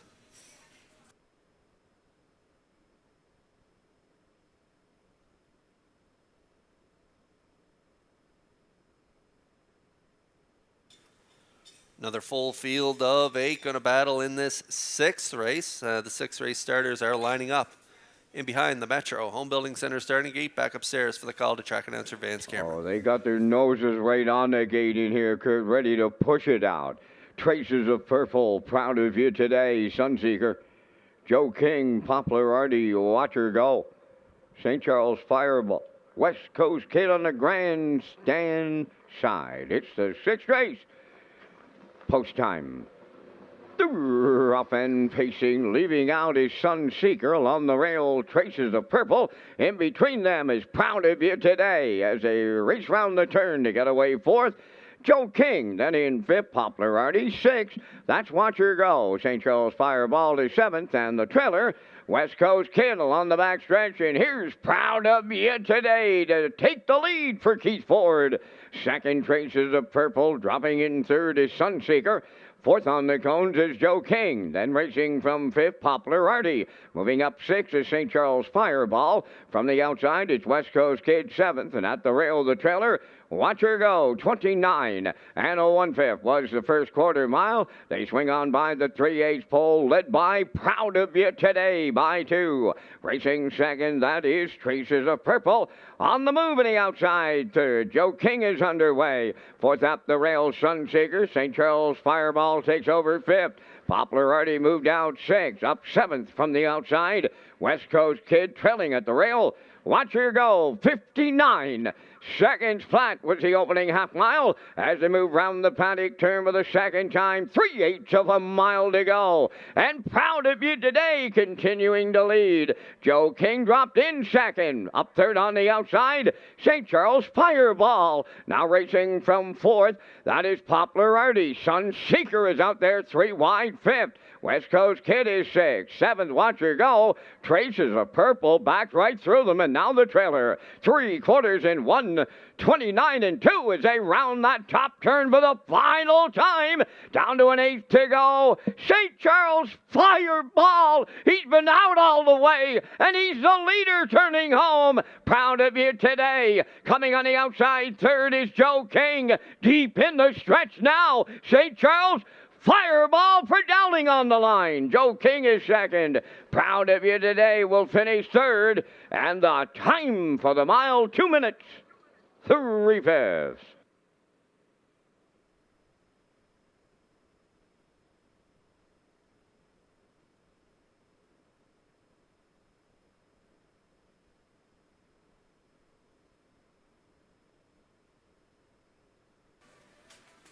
Yeah, I like these three horses. Nice win ticket on my top play here. 1260 on the nose for St. Charles Fireball. I thought he'd brush and crush here today, but these, especially Proud of You today on the front end, was up for the challenge, and they battled all the way around that last turn.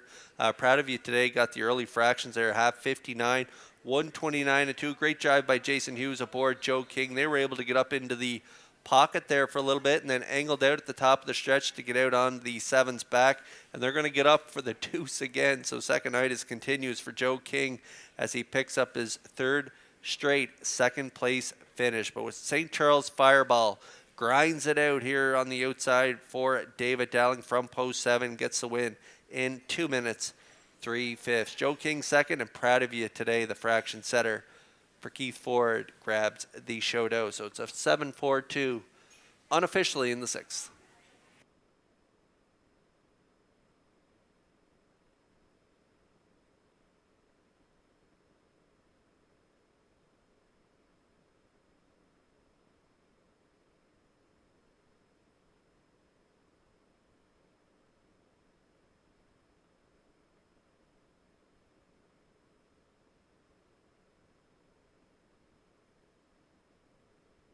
St. Charles Fireball arriving at the 6th race winner's circle, bay facing gelding 5 by Tobago Cays from the Mach 3 Dam. Ovation Colleen, owned by Darla J of Charlottetown, bred by Jamie McKinley, trained by Von Doyle, and driven to victory by David Dowling. The mile was 2 minutes and 3/5. St. Charles Fireball in the 6th.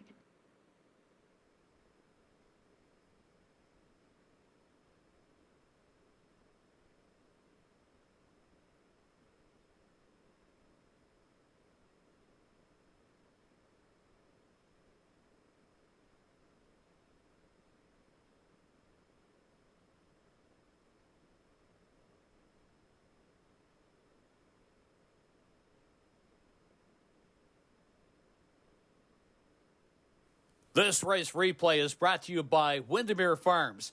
Windermere Farms is excited to announce that Carouser will join their 2025 stallion lineup in Springvale, Prince Edward Island. With world champions on both sides of his pedigree, Carouser is a son of world champion Muscle Hill, while his dam is world champion Woodside Charm, who showed her half-mile prowess, winning in 1:53 and 4 over a half-mile track as a 2-year-old trotting filly. Carouser will join a star-studded lineup that includes Malicious, Keystone Velocity, Muscle Through It, Somewhere Fancy, and Source of Pride. Windermere Farms is unquestionably where Atlantic Canada's champion stallions call home. Now the official results in race 6, Traces of Purple was 8. Proud of You today, 3rd. Sunseeker, 4th. Joe King was 2nd. Poplar Artie finished 6th. Watch Her Go, 7th. St. Charles Fireball, the race winner. West Coast Kid was 5th.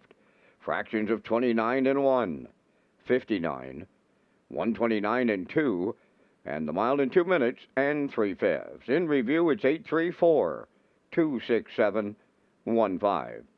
St. Charles Fireball paid $12.60 to win. The exactor $31.30, triactor $105.30, and the superfecta $39.83.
Come for the meal, stay for the deal at Red's Gold Cup Lounge on the casino floor every Friday in November from 4:30 to 7 p.m. Enjoy a lobster roll, fries, and dessert for $19.95 plus tax.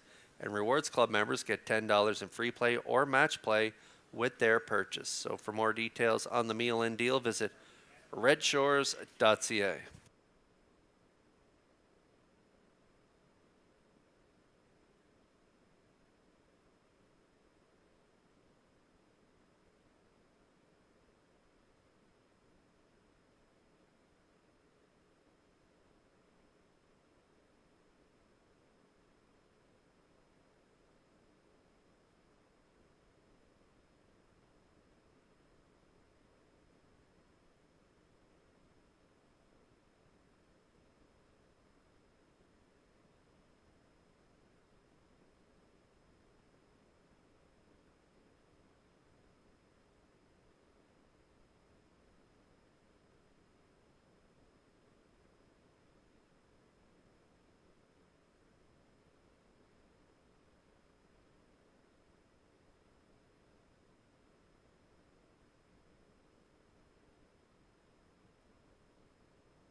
Miss Megan Sparkle on the 7th race post parade, owned and trained by Shana Toll of Clyde River, Ryan DeRoss driving.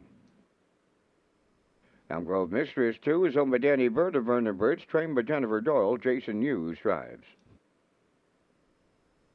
Miss Moyes 3, owned by Olivia May, Quade Hatley, and Andrew Cameron of Charlottetown. Adam Murner is the trainer driver.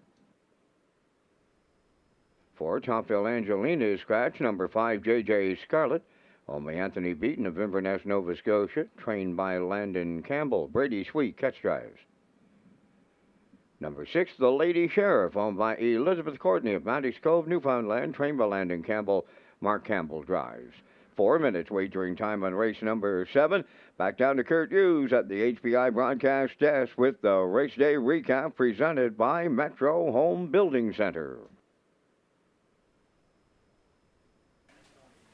Okay, in race 1 this afternoon, we kick things off with Blue Monk dropping in for 5,000, and Mark Bradley drove him aggressive right to the front, half 59-2, 129-2, and they stopped the clock in 1:59-4. Blue Monk gets it done in the first, and the 416 ticket paid a nice ticket at 243.20. And then over in race 2 was the 5, Shake Me Up Hanover, off a big trip from post 8 last week. Post 5 this week.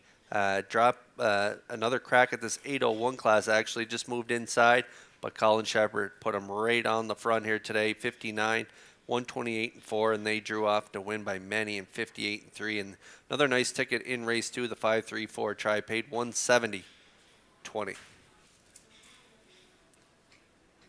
And then in race 3, Libero, a little break at the 5/8. Barrio was able to collect him, get him back trotting from off the pace. They score, time it perfectly on the wire, picking up the win in 2:03-2 in the 534 ticket. Another nice pay in race 3, 2:02.60.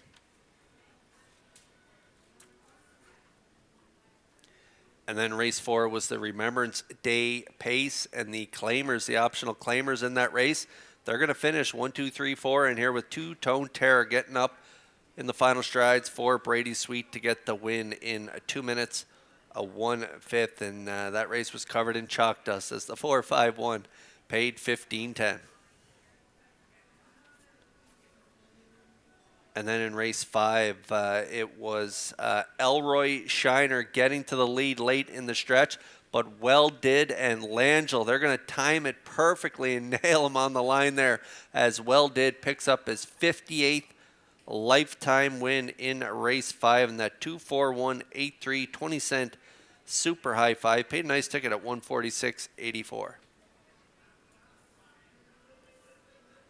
And then in race 6, we just watched a really nice payout in this 6th race as St. Charles Fireball grinds it out for Dowling to pick up the win. 12.60 on the nose. Joe King second. Proud of you today, third.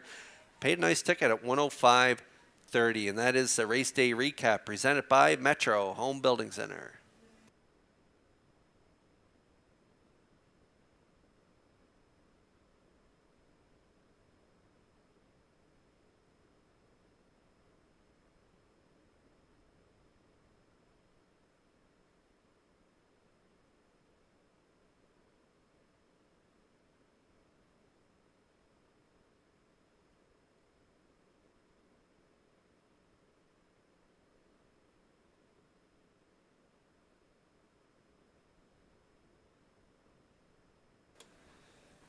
Okay, the 4 is scratching here. Topville Angelina will not go.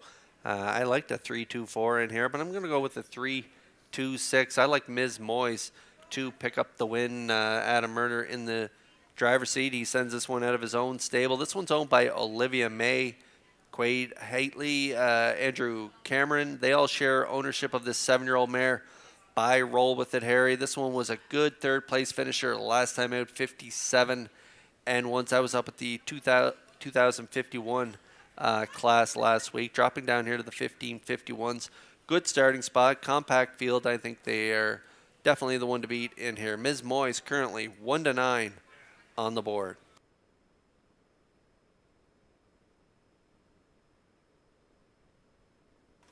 Just one equipment change in this 7th race. Miss Megan Sparkle removing the head check. The one Miss Megan Sparkle removing the head check. I like Elm Grove Mistress in the exactor. I think they're going to get to the front here today. Miss Megan Sparkle does show some gate speed, but this mare right here can really spring off the wing. So I think they're going to set up shop on the front. They might release Ms. Moyes to the front, take that good 2-hole ride. A winner, 2 back, 56 for Hughes. Last week, Jessica Collar by the Lady Sheriff at the wire. Good second, though, and this one's out of the Jen Doyle stable, owned by Danny Bird. Elm Grove Mistress, good option. 4 exactor players at 5-2.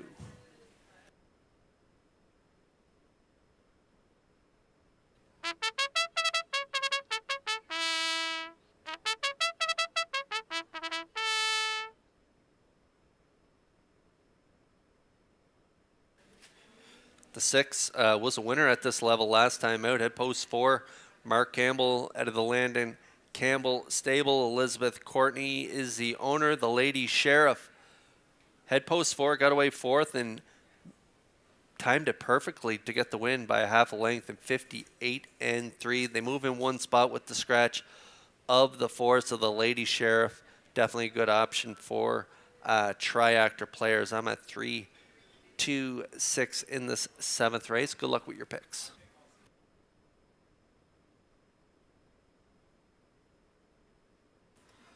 Scratch down to a field of 5 filly mares. They're lining up in behind the Metro Home Building Center starting gate. Back upstairs for the call to track announcer Vance Cameron.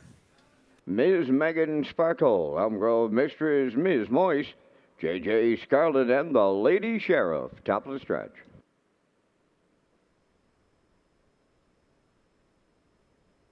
Here they come.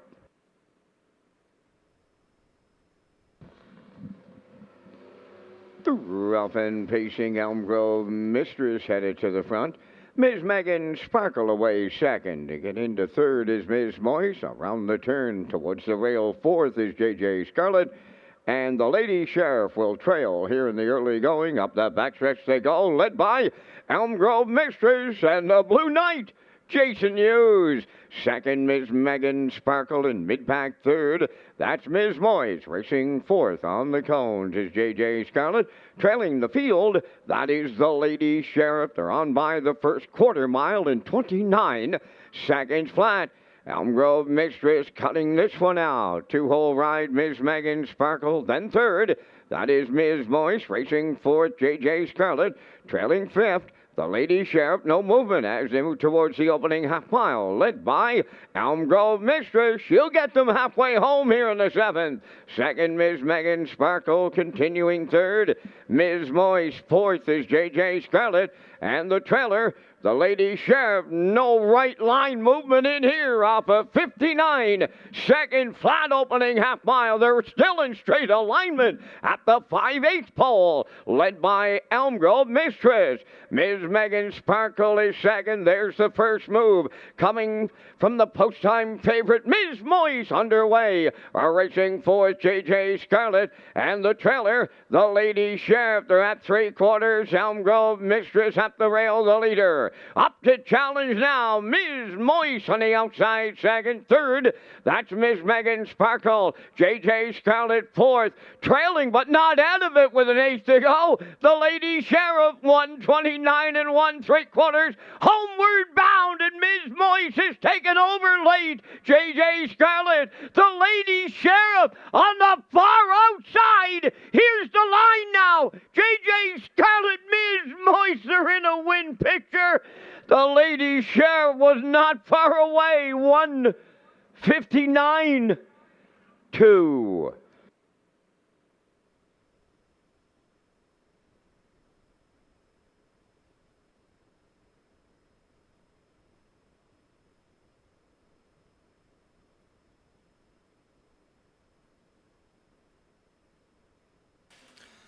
That's a really tight win photo. I think the 3 may have hung on, but the 5 in the middle, J.J. Scarlett and Brady Sweet, they made it really close.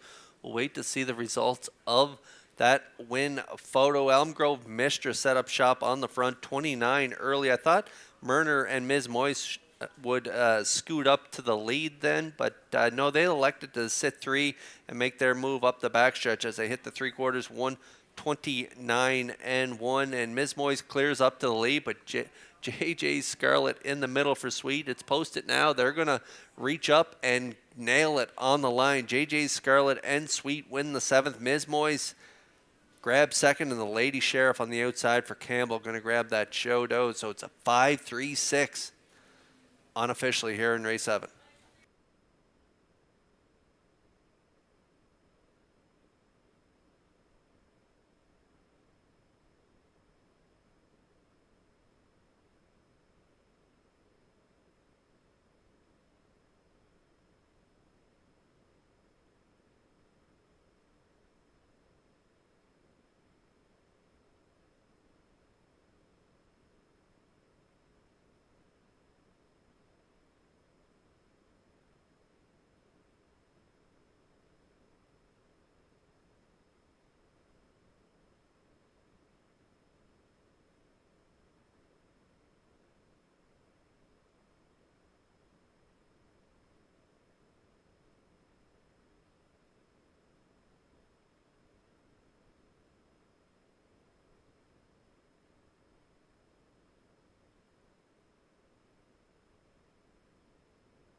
J.J. Scarlett wins the photo finish, and she's arriving at the 7th race winner's circle.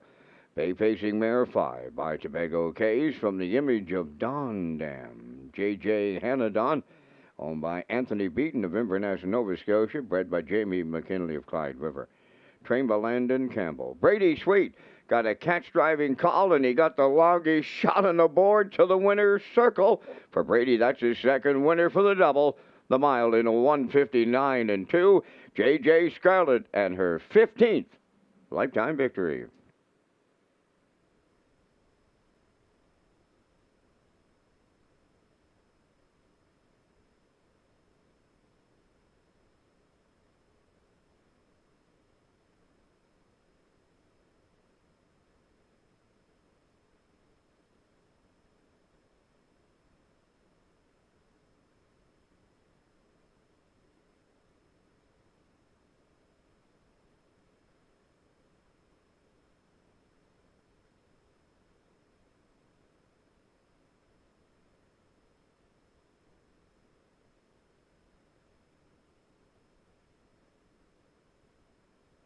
Here's the official results from the 7th race. Ms. Megan Sparkle, 5th. Elm Grove Mistress, 4th. Ms. Moise was 2nd. Top Bill Angelina was scratched. J.J. Scarlett was the race winner. The Lady Sheriff finished 3rd. Fractions of 29, 59. 129 and 1, and the mile 159 and 2. In review, it's 5-4-2, scratch 1-3. J.J. Scarlett 24.90 to win. The exactor $87.70, triactor $579, and the superfecta $14.93.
Okay, here's a look at the picks for the upcoming 8th race. I'm at 2-3-4 post-time picks. That's Peter McPhee in the middle. He looks at 3-2-5. Classifier's choice is 2-3-4. And now we have a message from Lee Drake, manager of racing and broadcast. So Race Day Live continues with Kurt Hughes and Vance Cameron on this super Saturday as we continue on. November is a busy month. It's a planning month. We have a lot of things underway with budgets and race series and new events and announcements for 2025. But I am going to tell you about a few. First of all, the signature event weeks are in place. They start Governor's Plate July 13th, which is Sunday. The Governor's Plate final is the 19th of July. In August, Old Home Week 2025 starts on August 7th, wraps up on August 16th with the $100,000 Gold Cup and Saucer. And all trials will be held on the Saturday, August 9th. There will be no trials on the Monday. So just a couple of notes for you. And we'll have other announcements, but let's send you back to Race Day Live.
Open trotters for the 8th race, the Run Post Parade. Number 1 is Karad, riding to Rosh of Clyde River, owner, trainer, and driver.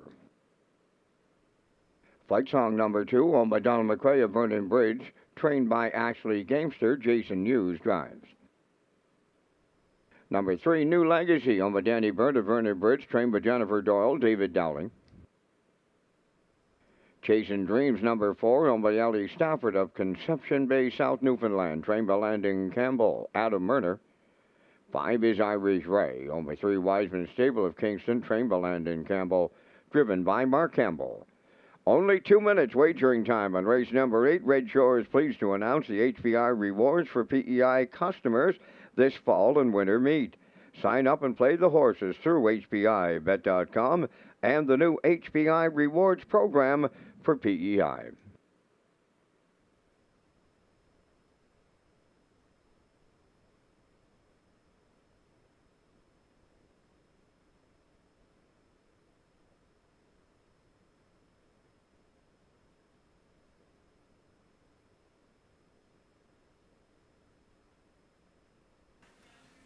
Open Trotters are on track here for race 8. Fight Song coming up, back-to-back wins. After making that break in his Charlottetown debut, Ashley Gamester has this trotter firing on all cylinders in his last 2. Dominant win, 57-2 at that 12:51 level from post 7, and then in the Open last week from the rail, he just went right down the road again, winning by 4.5 and 58-3. Both trips with Jason Hughes in the seat. Donnie McRae from Vernon Bridge is the owner of Fight Song, and I say he makes it 3 in a row from this inside post. I think they go right down the road again. Currently 1-9.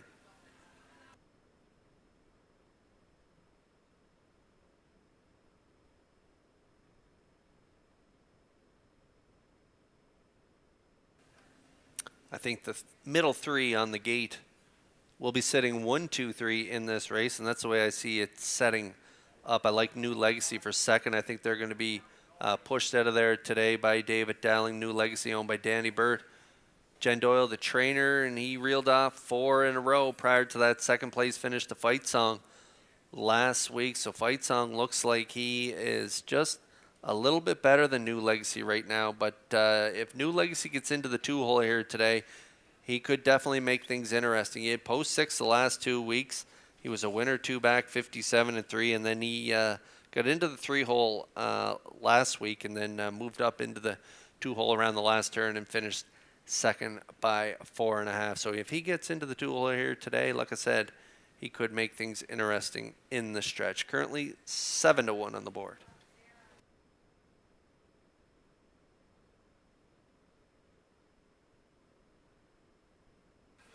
And I'm going to go right next door to Chasing Dreams. This one's owned by Ellie Stafford of Conception Bay, South Newfoundland. Landon Campbell, the trainer, and Adam Murner in the driver's seat. They rallied to be 3rd last time out.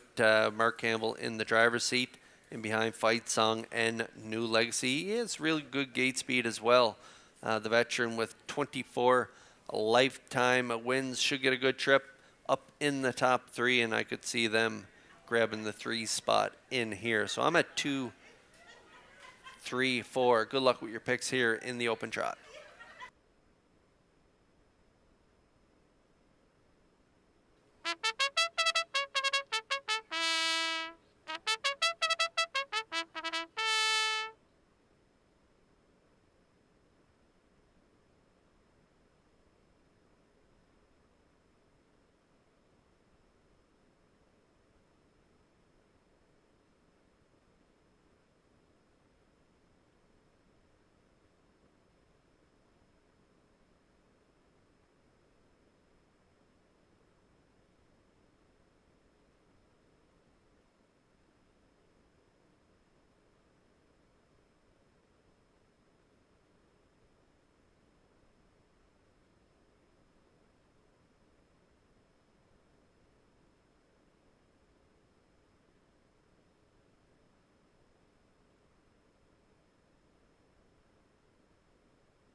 Open Trotters lining up in behind the Metro. Home Building Center starting gate. All eyes on the 2. Fight Song 1-9 currently. Can he make it 3 in a row? We'll find out in just a moment. Let's go up for the call to track announcer Vance Cameron.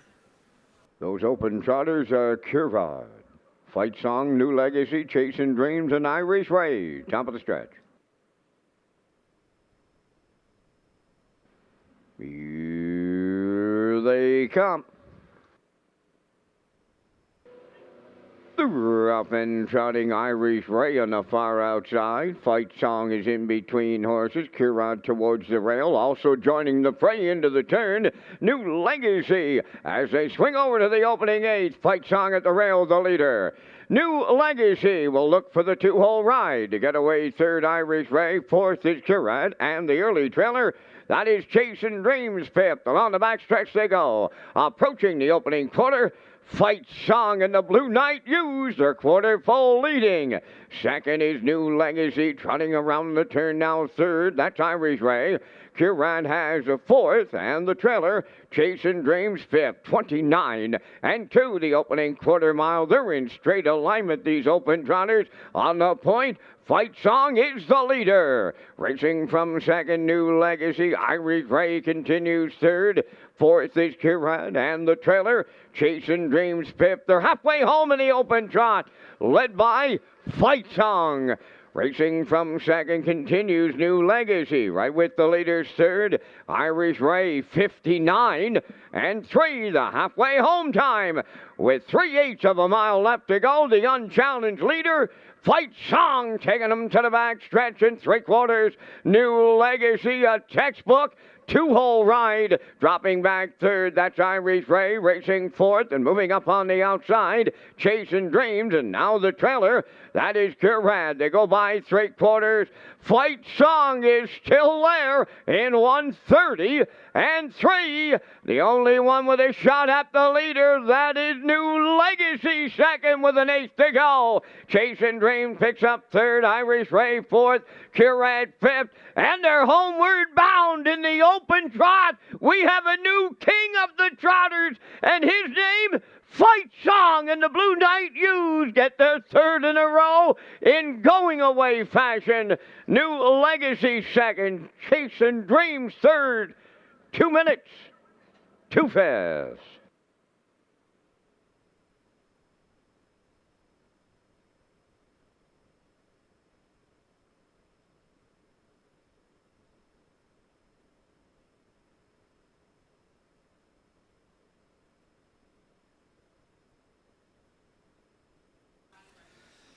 Yeah, I think you're right, Vance. I think the Fight Song put everybody on notice. He is the new king after that break in his debut. As I mentioned, Ashley Gamester, a few adjustments maybe. And this guy has looked rock solid in his last now 3 starts, going 3 in a row, getting 3 in a row here. And he picks up the win in 2 minutes, 2 fifths on the front end for Hughes. A nice 2-hole trip for New Legacy. I thought he would get that 2-hole trip, but he faded in the stretch. He ends up well beaten 2nd, and not how I drew it up for Chasing Dreams. I thought they might sit 3 here early, but they were sitting at the back of the pack, and they rally up for 3rd. So it is a 2-3-4 triactor here unofficially in a race 8 as Fight Song dominates the open trot again this week.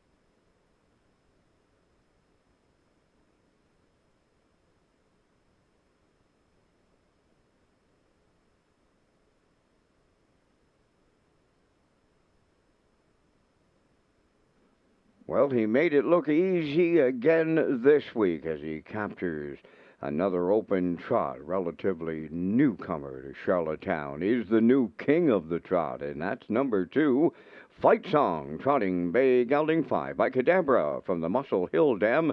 Fortunes of Fables, owned by Donald McCrae of Vernon Bridge, bred by Bluestone Farms, Frederica Caldwell, trained by Ashley Gamester, and the Blue Knight Jason Hughes just picked up the 3rd win in a row with this trotter, Fight Song. It's his 20th lifetime victory today. The mile 2 minutes and 2/5.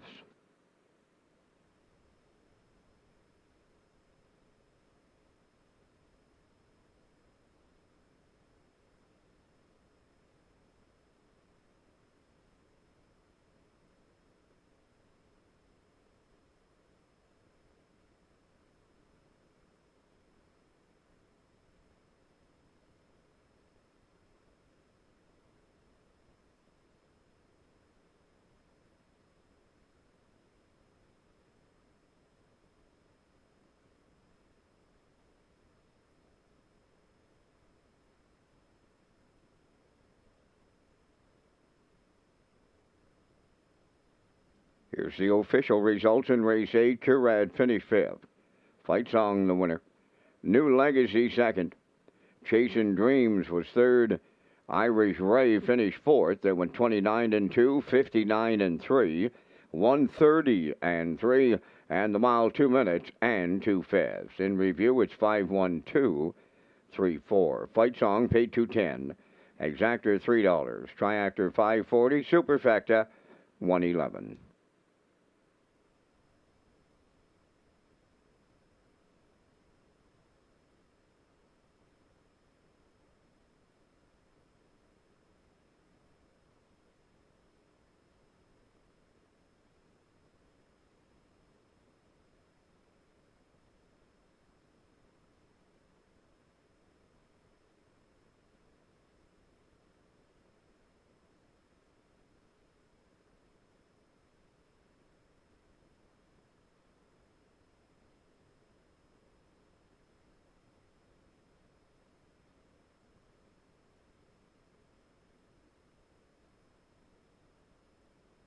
Ladies and gentlemen, the racing officials are going to downgrade the track and the variant. The track was now listed as good, and there is a 2-second variant.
Join us Friday evenings in the Top of the Park for Fall into Flavors.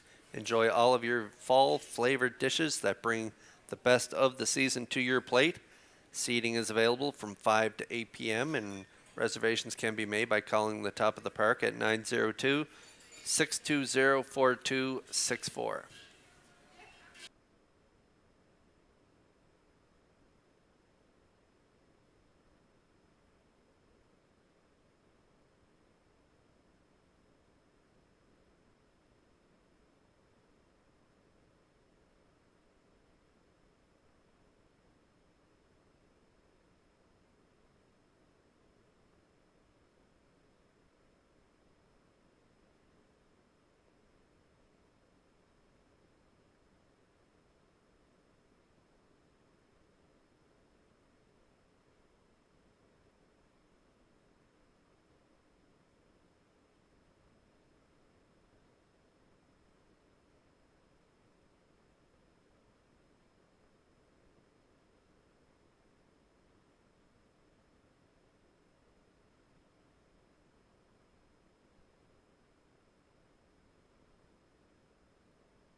Now, time to check those 50-50 draw tickets today, valued at $460. And the winning number will be L1390980. Today's 50-50 winning number for $460, L1390980. Good luck.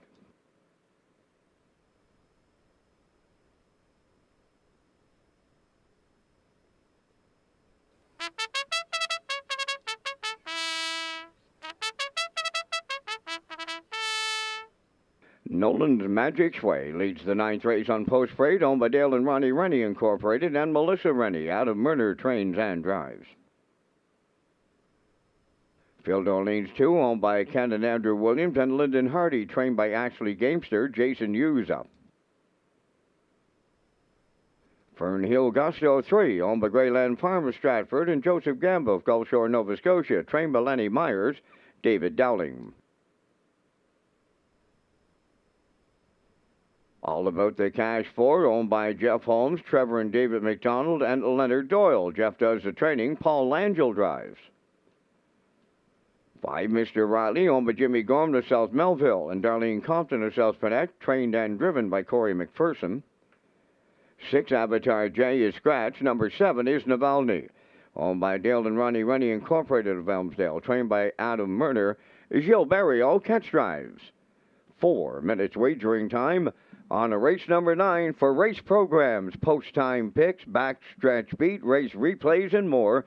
Visit the Red Shores Player Portal.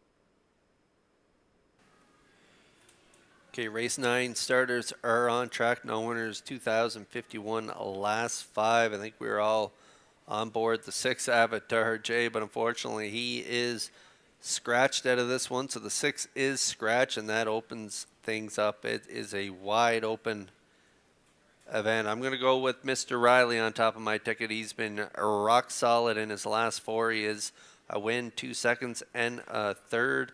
He's quite comfortable at this optional 12,000 claimer. Corey McPherson is the trainer and driver. James Gorman of South Melville and Darlene Compton, they share ownership. Second by a head last week to Lucky's Man Alive, 56 and 1. Had a good third, 2 back, 55 flat. Closing quarter, 28 and 1. Nice win from the 3 hole there, 3 back and 54 and 4 for Kenny Murphy. So Mr. Riley should get another good trip up close to the lead. There is some inside speed, but he's got a great closing kick as well. So if Corey busts out of there and it looks like the inside is all leaving, he could go to plan B, take back, and come from off the pace because he is a good closer as well. So Mr. Riley, good play in here. Safer play than some others. 7-5 currently.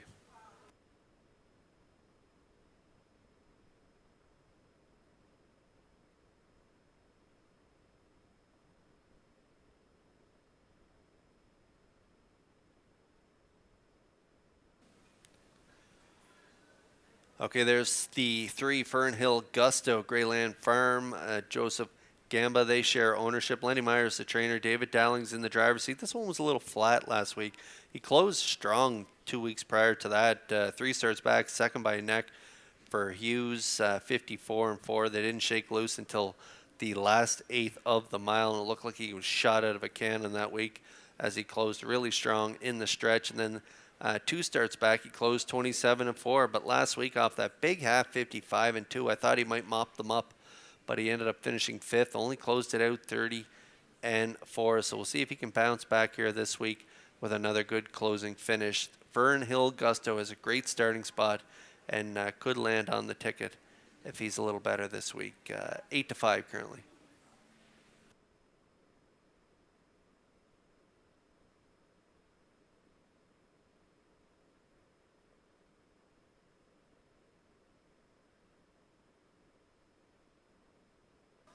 There's the 7, Navalny. Dale and Ronnie Rennie share ownership of this 6-year-old by Control of the Moment out of the Adam Murner stable. Gilberto will drive. This one was a winner for Campbell. 3 starts back, 55. Followed it up with a good second with Murner in the seat, 54 and 4. Look at the sharp closers, 27 and change in those trips. And then last week, good fourth, closed it out 28 flat. And that was off a half and 59. They got away in the 3-hole.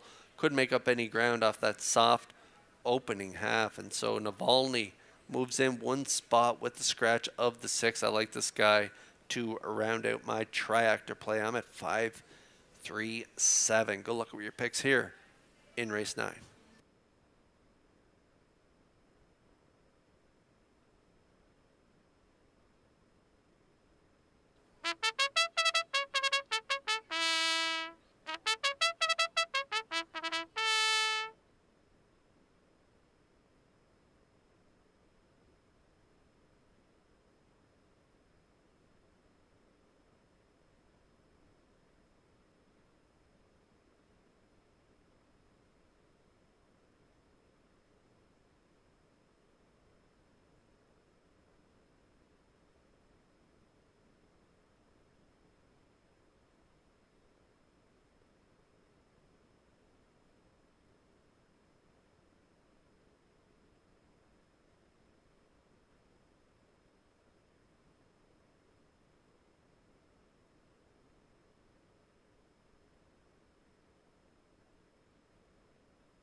It's a pretty evenly matched field of 6 lining up in behind the Metro Home Building Center starting gate. It's post time for race 9. Up to Vance Cameron for the call. Nolan's Magic Sway, Phil Darlene's Fernhill Gusto. All about the cash, Mr. Riley and Navalny. Top of the stretch.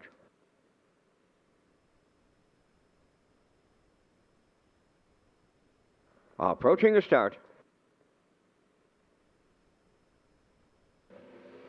The rough and pacing, all about the cash, gets the first call. Towards the rail, Nolan's Magic Sway, Phil Darlene's Fernhill Gusto. Foursome leaves out, and off stride goes all about the cash. They're 3 high at the 8th pole, led by Nolan's Magic Sway and Murner. Up and out of on the outside second. Here's Fernhill Gusto. Third up the rail is Phil Darlene's, racing from 4th, Mr. Riley. Navalny's underway 5th. In the backfield, the trailer, all about the cash. On by the first quarter, Fernhill Gusto takes over for Dowling. Now here's Navalny up to challenge the leader. Third up the rail is Nolan's Magic Sway. They went 28 and 4 to open it up. Racing from 4th is Phil Darlene's. Then in 5th, that's Mr. Riley. And at the back, all about the cash. They arrive at the opening half mile next.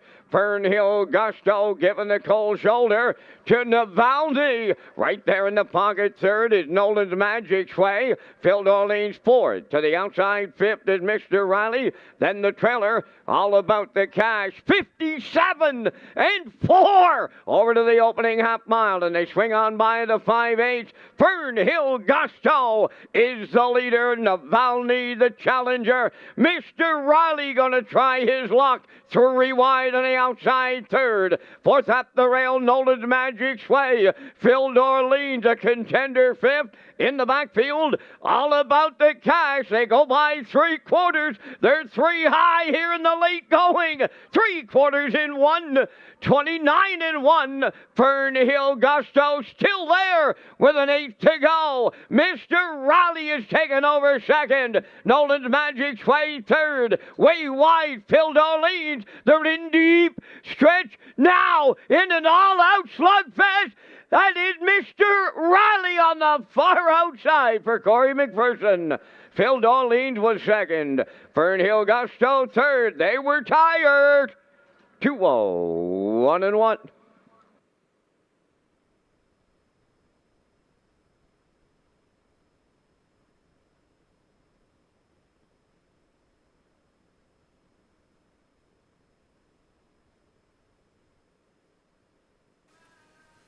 Well, I said this guy was the safest play in this race, and he does deliver. Mr. Riley took a look to the left, leaving the gate. They were all leaving, so he did go to Plan B, sat at the back of the bus, but a big three-wide move around the last turn, and he is going to get the measure of them. This was an evenly matched group. You could throw a blanket over the entire field around that last turn, but then getting down the stretch as they got in deep stretch, there was a little separation as they were getting tired. Shout out to the horses here today. Not ideal conditions with the wind and the track variant. They all raced good here today, but Mr. Riley is a little less tired than the rest getting to the wire as he does get the win. He's been good in his last three starts, and he continues here today with the W there in that ninth race. 5-2-3 is the unofficial try in the ninth. Mr. Riley and McPherson in the winner's circle next.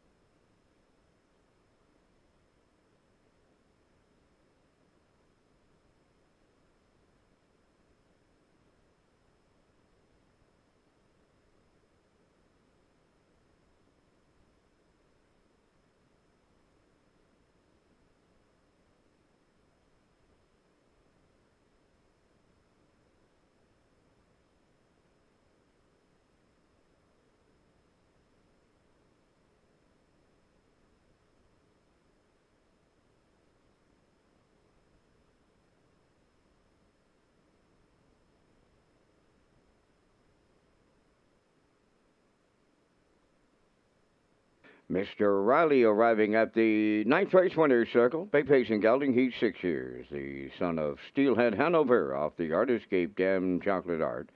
Owned by Jimmy Gorman of South Melville and Darlene Compton of South Panat. Bred by Eldred Nicholson and Jimmy Gorman. Trained and driven to victory by Corey McPherson. The mile in 2:01 and 1. Mr. Riley in the ninth.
Here's the official results from the ninth race. Nolan's Magic Way, fourth. Phil Dorleans was second.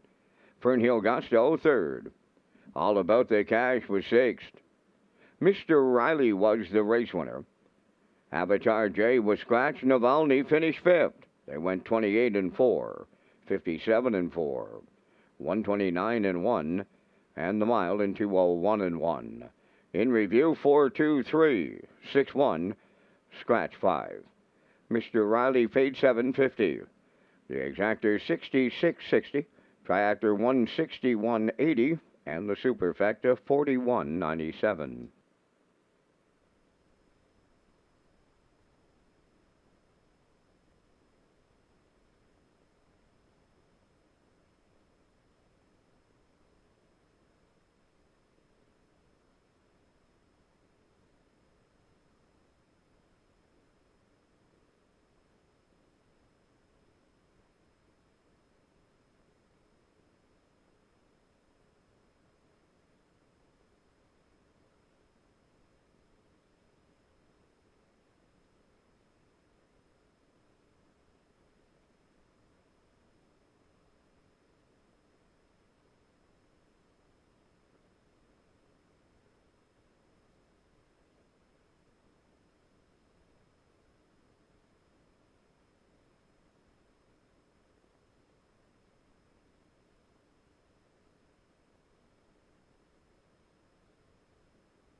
Rewards Club members at Red Shores Charlottetown will have a chance to win extra cash, and this promo it started on September 1st, and it's going to run till November 17th, and members who insert their cards during the promotion period will earn ballots for a chance to win one of 10 weekly draws of $500 or the grand prize of $10,000.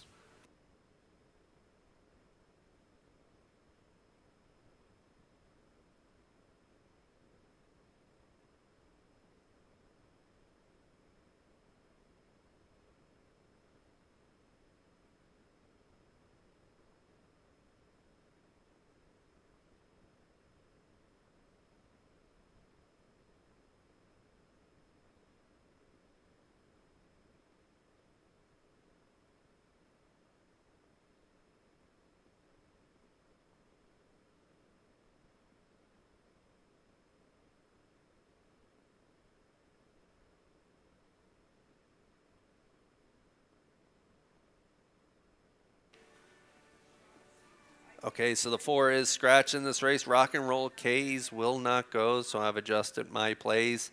I was with Post Time Picks, Peter McPhee. I like the 2, 4, 6 as well, but the 4 is scratch, so I'm going to adjust my play. Here, I'm going to go with a 2, 6, 5 in this race. I think Wednesday off that big win in the Lady Slipper Gold. They can go back to back, and that's the way I see it setting up. I think they're going to go right down the road in this one. I like the 6 as well. You bet him a good one. I'm going to close it out with Silly Amos. Post Time Picks likes the 2 and 6 as well, and Classifier's Choice likes the 2 and 5 in here.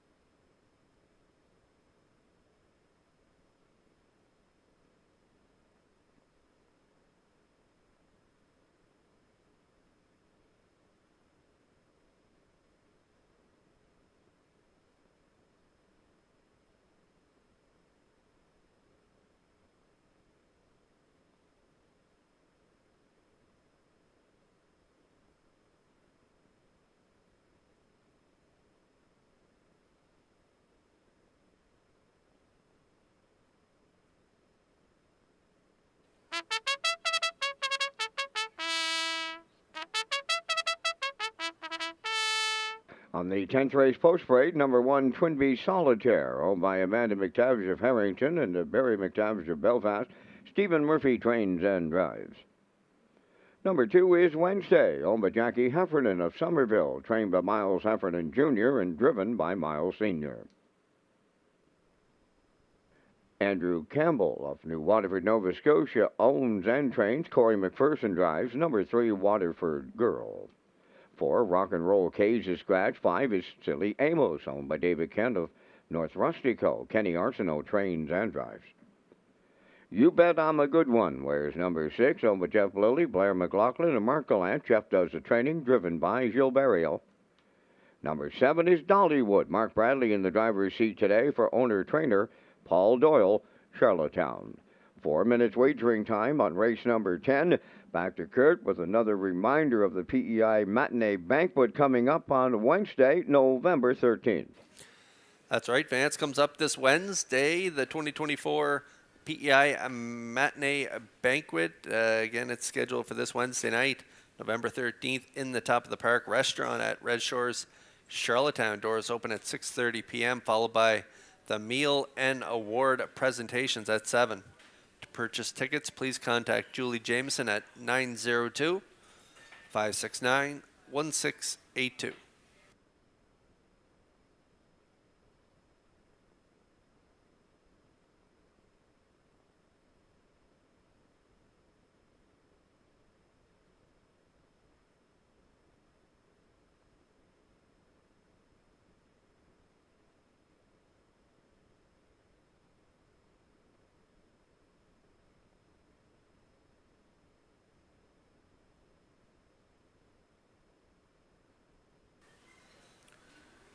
Race 10 starters on track. Billy Mares, non-winners 13-21, last 5. I like Wednesday on top of my play. here. 3-4 currently on the board, getting the slight nod for favorite in this one so far. We'll see what happens at post time, but for good reason. That was a big win, that Lady Slipper Gold on October 6th. Hasn't raced in a little over a month. That was a nice effort, 55 and 4. Show good trips at Woodbine Mohawk Park prior to that for Travis Cullen in 52, 53 and change. Has that mark of 52 and 4 this year, taken at Mohawk, and so looked good in Summerside in that Lady Slipper Gold. So we'll see if she can go right down the road again today. I think she can. 3-5 currently.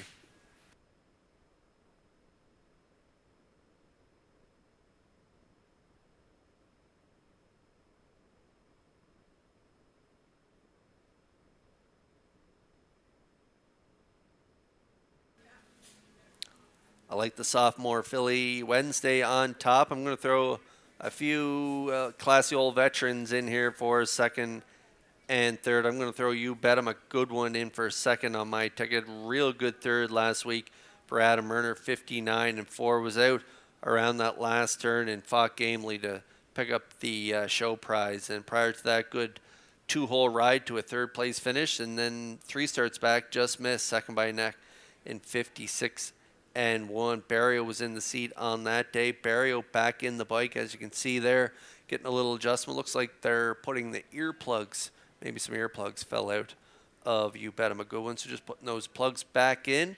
She's good to go. I like her for second on my ticket, 6-1.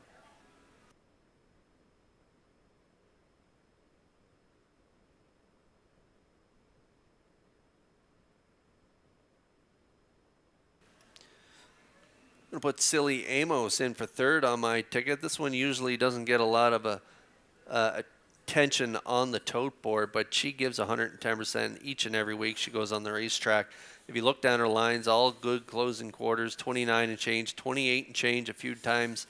And so she hasn't missed a check in quite a while, at least in her last 5 starts. She has picked up checks. Good third last week, 59 and 1 at the 1,051 level. So up 1 level here today from post 5. She has that good closing kick, so I'll look for Arsenault to get that stalking trip for her. She likes that, and watch for her in the stretch, especially today with the wind and the front end not holding up as it usually does. She could surprise many late in the stretch. Silly Amos currently 6-1.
Filly mares lining up in behind the Metro Home Building Center starting gate for this afternoon's 10th race. Back upstairs for the call to track announcer Vance Cameron. Twin B Solitaire, Wednesday, Waterford Girl. Silly Amos, You Bet I'm a Good One. Dollywood, top of the stretch.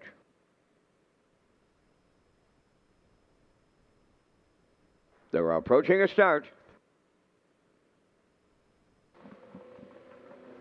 The rough and pacing, you bet I'm a good one leaving out. Wednesday along the rail between horses, Silly Amos. Then up the inside is Waterford Girl fourth. To get away fifth, that is Twinbee Solitaire. On the outside six is Dollywood, so they're quarter pole bound. Led by You Bet I'm a Good One, and the lead is going to be short-lived. Here comes the heavy favorite, Wednesday and Heffernan. They're set to take over the lead and the rail at the opening quarter. Second is You Bet I'm a Good One, all alone in third. That is Waterford Girl. Back into fourth, Silly Amos. And in fifth, that's Twinbee Solitaire. And trailing the field, Dollywood. They went 28 and 4 to open it up. And off the turn they come, and they straighten down the stretch. They have the half mile in their sights now. Wednesday, the leader. Second, You Bet I'm a Good One. With the leaders third, that's Waterford Girl. All alone now fourth is Silly Amos. Well back into fifth is Twinbee Solitaire. Trailing the field, that's Dollywood. 59 seconds flat was the opening half mile. They're midway round the paddock turn for time two. And on the point at 5/8, Wednesday, the leader. You Bet I'm a Good One second. There goes Waterford Girl. Tipping out third. Silly Amos goes fourth. Moving up fifth is Dollywood. Now the trailer, Twinbee Solitaire. They're over to three quarters, and we have a new leader on the outside. Waterford Girl strikes the front. Wednesday now second. Silly Amos. She's coming on the outside third. Fourth at the rail. You Bet I'm a Good One. Three quarters in 1:31 and 4, and that's a big-time breather in the third. Eighth of a mile out, and Waterford Girl the leader. Silly Amos on the outside second. You Bet I'm a Good One third. Dollywood way wide, deep in the stretch now. On the wire next, Silly Amos in line to Kenny Arsenault. Dollywood rallied second. Might have been You Bet I'm a Good One third in 2:03 and 4.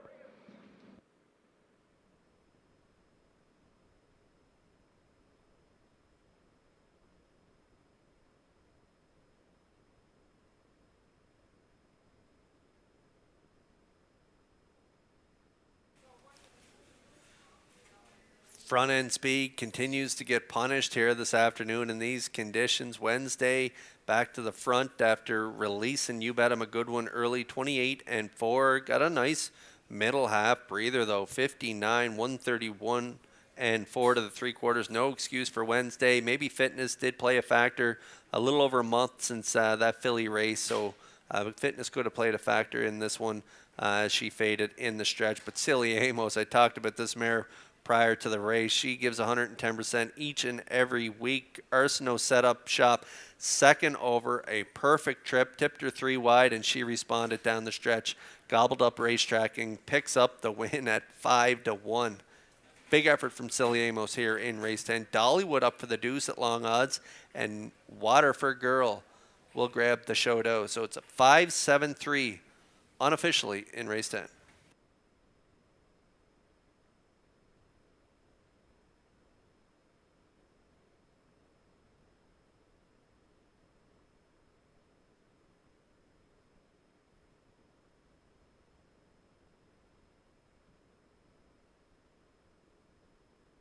Silly Amos in the 10th race winner's circle, by facing mare 6 by Steelhead Hanover from the Modern Art Dam Modern Example.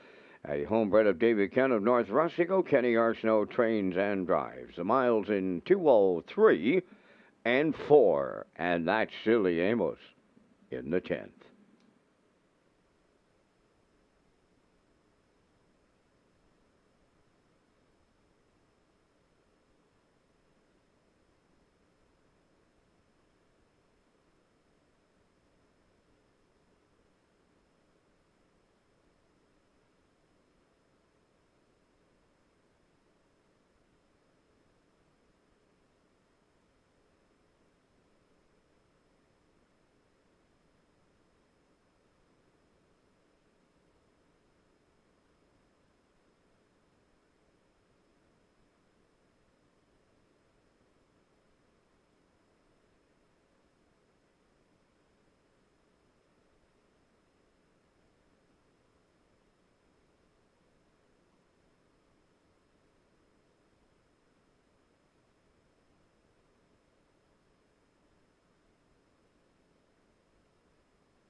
Here's the official results from the 10th race. Twinbee Solitaire was 6th.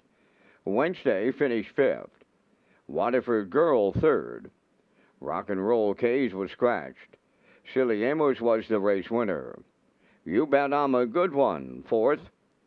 Dollywood was 2nd, fractions of 28 and 4, 59. 131 and 4, and the mile in 203 and 4. In review, it's 653, scratched 142. Silly Amos at 13.90 to win.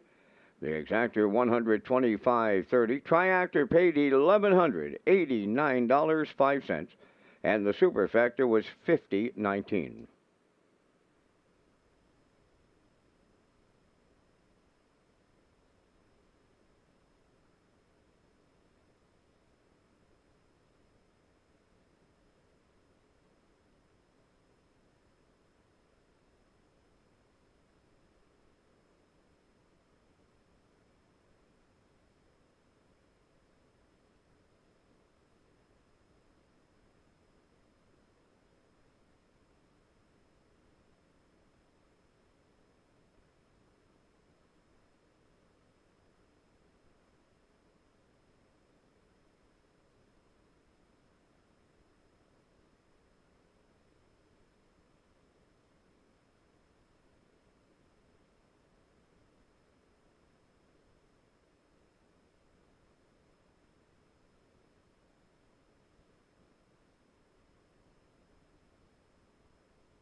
Great pay in that 10th race. Old Silly Amos coming through with a blockbuster triactor in that 10th race, 1,189. Wow.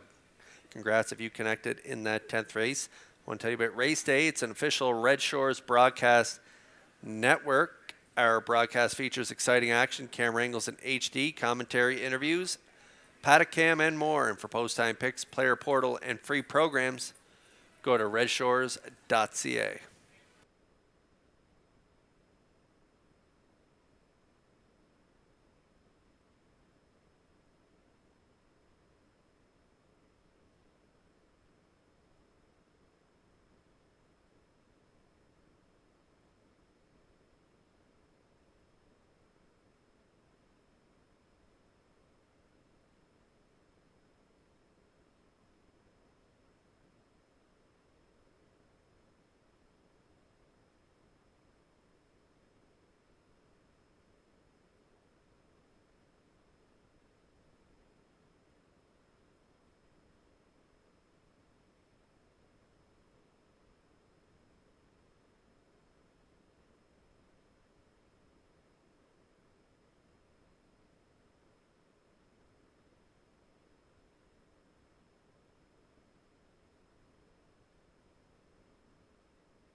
The afternoon's 11th race on Post Parade, Tradition number 1, owned by Giselle Bernard of Bethel at Lori Hennessy of Charlottetown.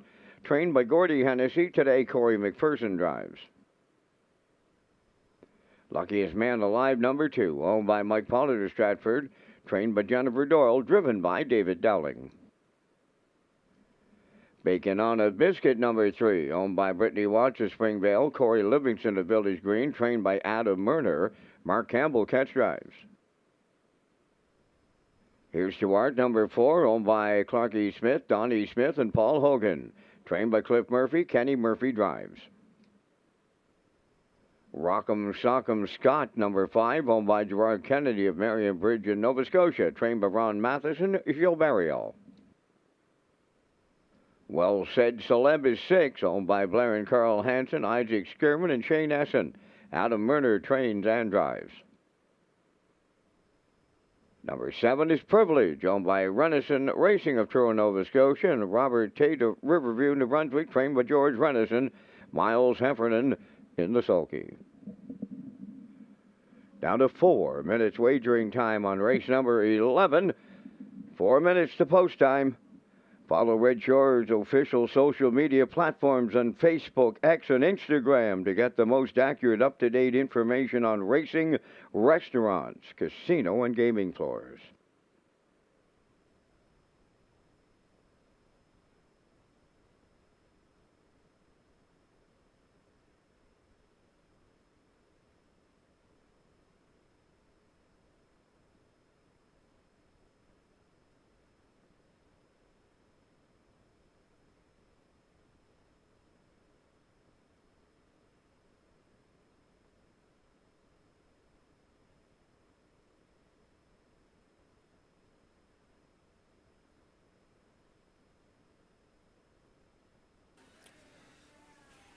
Okay, looking to get the favorite beat in here. I'm going value shopping, and I'm going with the 1, Tradition. Not too long ago, during Old Home Week, this guy had the rail, and he was a winner for Adam Murner.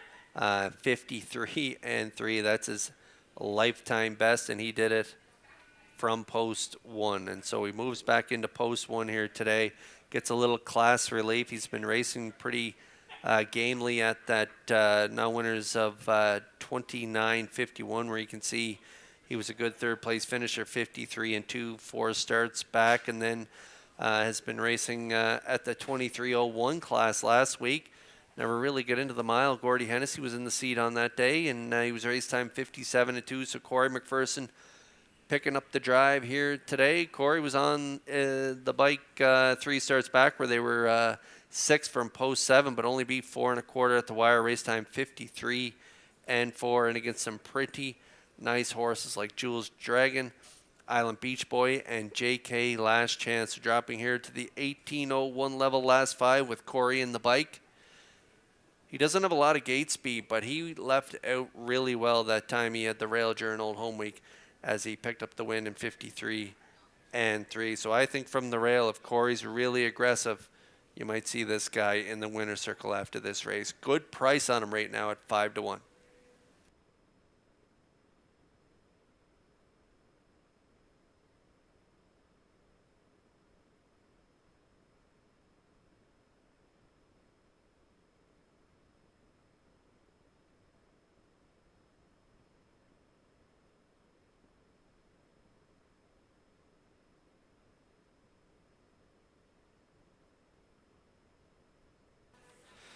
There's the 3, Bacon on a Biscuit, reunited with Campbell again. You can see on his lines there, last time Campbell was in the bike, they were saying cheese after the race, getting their picture taken, winning by a quarter length in 55 flat. That was at that optional 9,000 claimer. A little tougher group this week, but a good inside post for Bacon on a Biscuit. He is owned by Brittany Watts and Corey Livingston out of the Adam Murner stable. A good second, 2 starts back, 58-1 in Summerside, and a big win over at Northside, 3 back in 55-4. So they're going to be part of the mix in here as well. I like them for second on my ticket. I went 1-3 exactor. Bacon on a Biscuit, 5-2.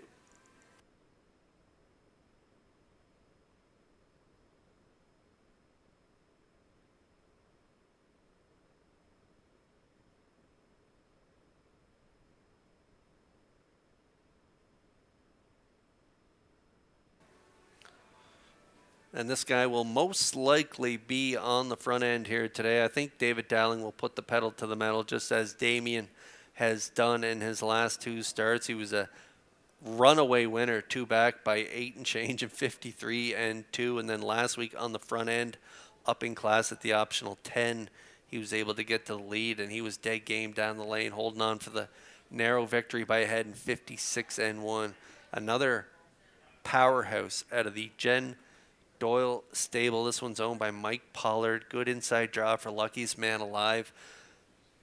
They'll probably be on the front end, but the front end hasn't been holding up, so that's why I went with Tradition on top of my ticket. But Lucky's Man Alive will be right there at the wire. Currently even money.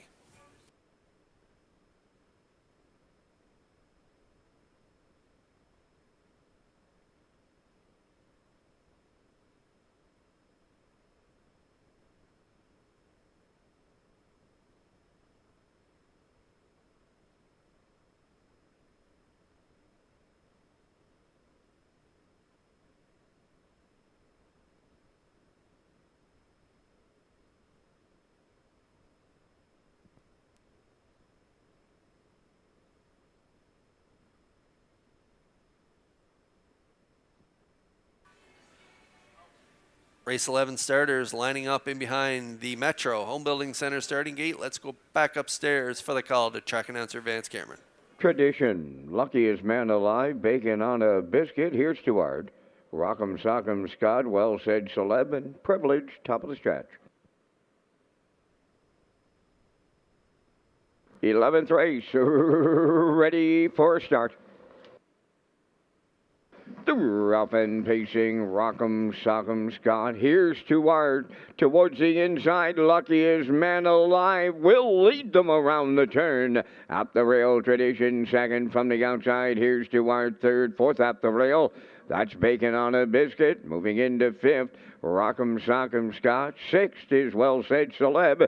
Trailing seventh, that is Privilege. So it's Luckiest Man Alive for David Dowling by 2.5 at the quarter. Second is Tradition, racing from third. That's Here's Stuart. Fourth one as they round the turn is Bacon on a Biscuit. Racing fifth is Rock'em Sock'em Scott.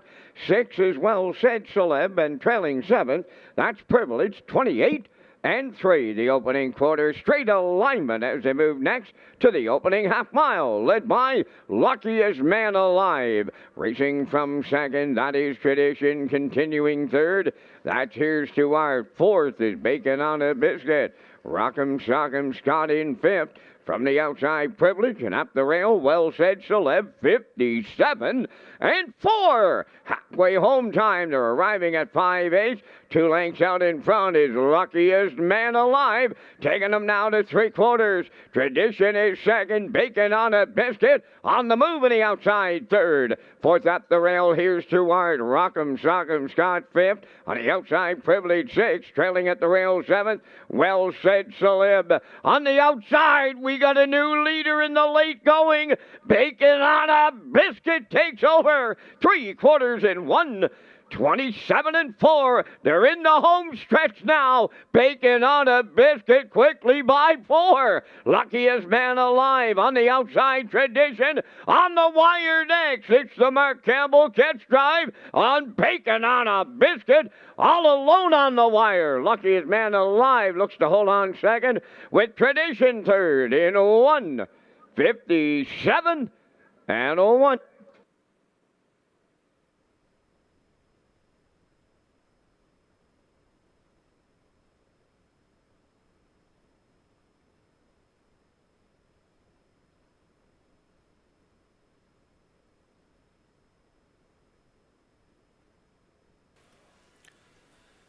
Okay, reunited, and it feels so good. Mark Campbell back in the seat aboard Bacon on a Biscuit. They were a winner not too long ago back on that September 21st line. He just seems to get along with this guy really well.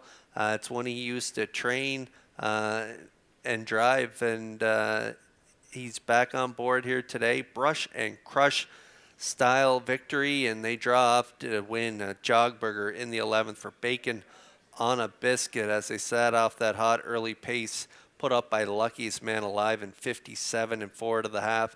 They're going to stop the clock here today, 157 and 1 as Bacon on a Biscuit runs off the screen in the 11th.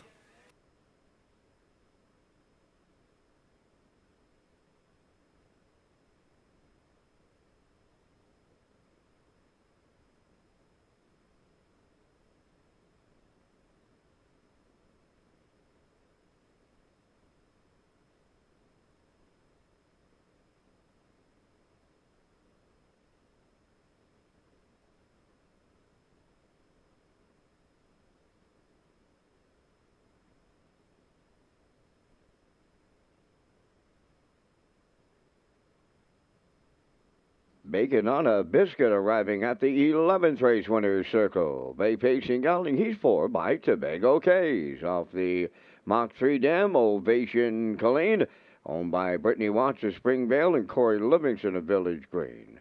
Bred by Jamie McKinley of Clyde River. Trained by Adam Murner and Mark Campbell with a catch driving call to the winner's circle. 157 and 1, the time for the mile. Bacon on a Biscuit in the 11th.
Here's the official results from race 11. Tradition, 3rd.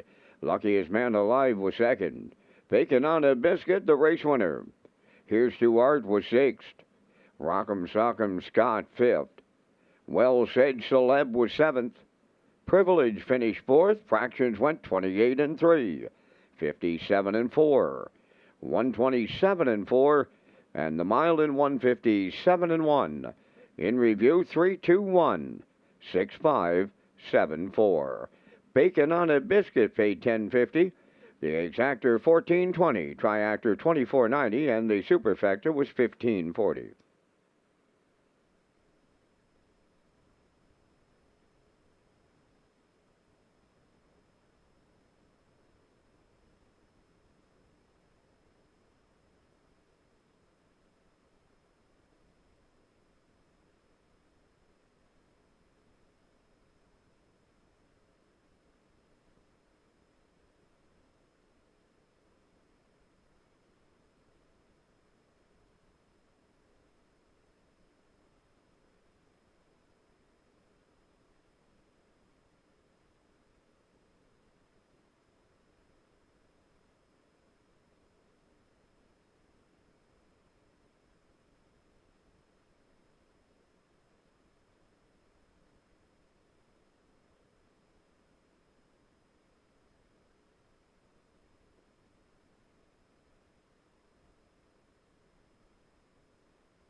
Red Shores is pleased to offer the second chance draw for $500. Just sign the back of your uncashed ticket when playing Summerside on Tuesdays for a chance to win $500. The draw will be on November 19th, and this is an on-track promotion exclusive to Summerside on-track players only. So live racing at Red Shores Summerside's Tuesdays until November 19th. Post times at 6 p.m.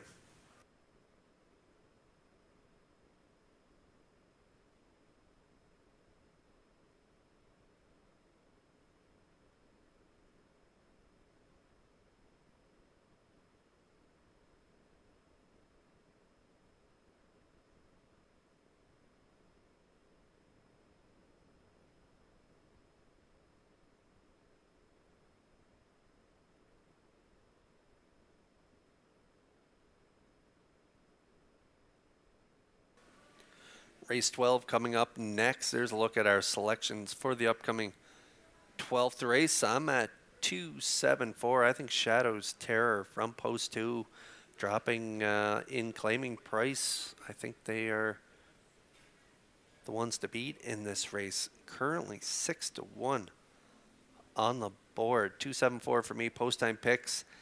That's Peter McPhee, a 427. Classifier's Choice 427 as well. Post parade for race 12 coming up in a moment.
Twelfth race enters the track on post parade. Dylan Sam, number 1.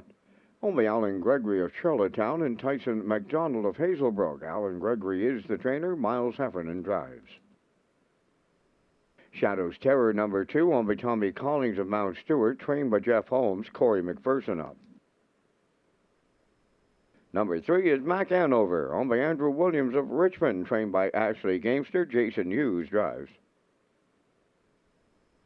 Number 4, 2 Points, owned by Cindy McLean, Joel Watts, David Dowling, and Mary Weeks. David trains and drives.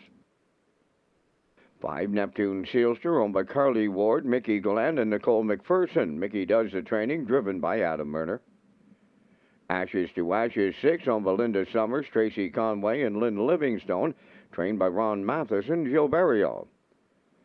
I'm a Looker 2 wears number 7, owned by Robert Samar from Halifax, Nova Scotia, trained by Jeff Holmes, Brady Sweet. 8 is Satan's Luck, owned by Gary Fulton and Dewar Burho of Charlottetown. Gary does the training and driven by Kenny Murphy. 4 minutes wagering time on race number 12. Post time in 4. Kurt is back with details on how to purchase tickets for Jingle and Mingle coming in December.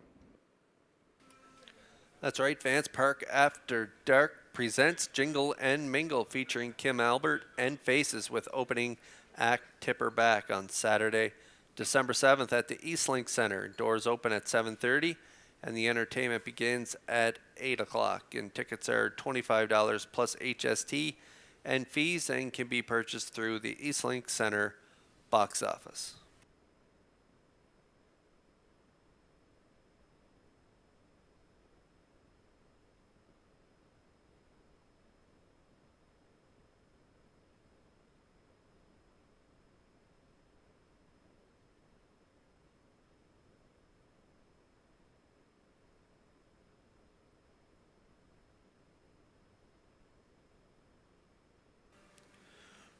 Race 12 starters on track. No winners 1,051 last 5. Also eligible no winners 210 per start. And 7,000 claimers. And Shadow's Terror dropping in that optional 7,000 claimer this week after winning at the optional 9,000 level. Just 3 starts back, 55 and 2. Followed it up with a good second 2 back, 55 and 4. Faded last time out a little flat, finishing 5th, 57 and 1. And so they drop in for 7 here today. Got a good starting spot. This one doesn't have a lot of gate speed, but he can really finish, and he doesn't mind the fresh air and heavy lifting on the outside. So I think he's going to dominate this 12th race. I like him to win. 9-5 currently.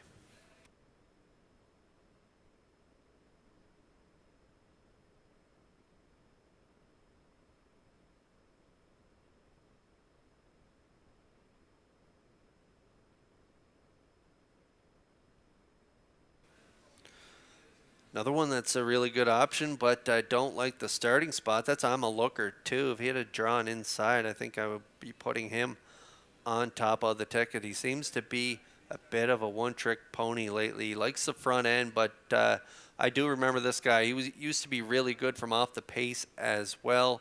And so out here in post 7, I'm not sure what Brady's going to do off the gate, but he does have that good early speed, of course, but I do remember him racing well from off the pace, and the front end has not been holding up here today, so Brady might elect to take a trip from off the pace with I'm a Looker too. He's a high-speed horse, shows trips in 55, and shows winning from the 3-hole down at that bottom line in 54 flat, and so I think he could win if he gets the right trip here today. Post 7 for I'm a Looker too, good odds, 7-1.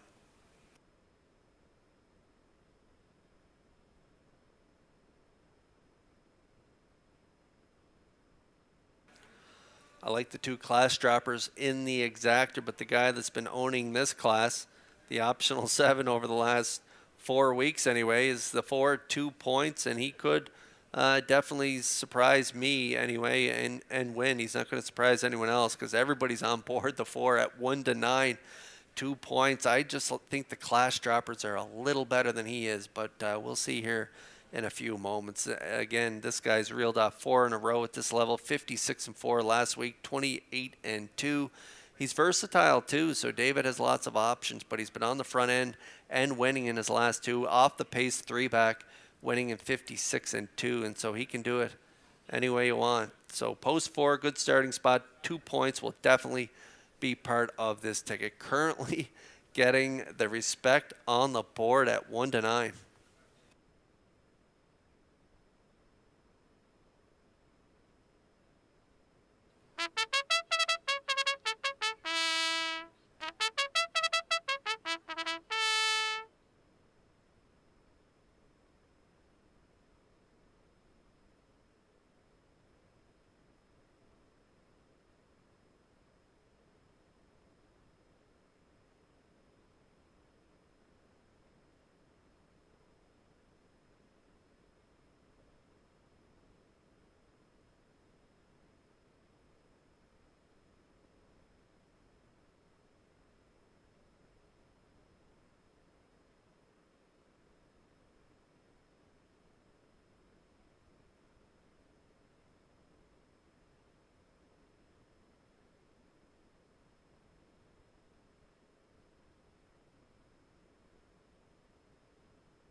Field for the 12th, lining up behind the Metro Home Building Center starting gate. It's post time for race 12.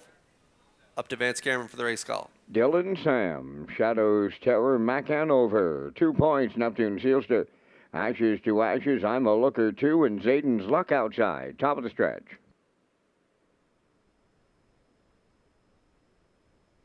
Full field of 8 here in the 12th, approaching a start. Up and pacing, leaving out Dylan Sam between horses Mac Hanover to their outside. 2 points, third one around the turn to get away fourth, Neptune Sealster. Racing from 50, Shadows Terror, Ashes to Ashes in 6. I'm a Looker 2 is 7th, and the early trailer, Zayden's Luck. Here comes the early leader. That's 2 points to take over for David Dowling. Second is Dylan Sam. Racing from third is Mac Hanover. Fourth on the cones, Neptune Sealster. Racing from fifth is Shadows Terror. Then 6 is Ashes to Ashes. He's followed by I'm a Looker 2 and Zayden's Luck. So it was 28 and 4 over to the quarter. On by the 3/8 they go, and on the lead, 2 points on a route to the opening half mile. Coming up next, Dylan Sam at long, and I mean long odds, getting the 2-hole ride. Mac Hanover third. Neptune Sealster fourth. I'm a Looker 2 on the move in the outside fifth. There goes Shadows Terror to the outside sixth. Ashes to Ashes seventh. Zayden's Luck is 8, 58 and 2 was the half mile. Around the paddock turn, led to the 5/8 by 2 points on the outside. I'm a Looker 2 up to engage the leader. Third up the rail, Dylan Sam on the outside. Fourth is Shadows Terror. Mac Hanover nowhere to go. Fifth, Neptune Sealster outside 6. Then it's Ashes to Ashes 7th, and trailing the field, Zayden's Luck, the 3/4 up in 1. 28 and 4, 2 points is battled back at the rail. The leader with an 8th to go. I'm a Looker 2 came early and hanging around late. On the outside third is Shadows Terror. Dylan Sam fourth. Deep stretch now. 2 points almost there. Shadows Terror. Neptune Sealster. 2 points trying to hang on with Dowling. Shadows Terror drove up to be in the win photo. Then Neptune Sealster in 1:59.3.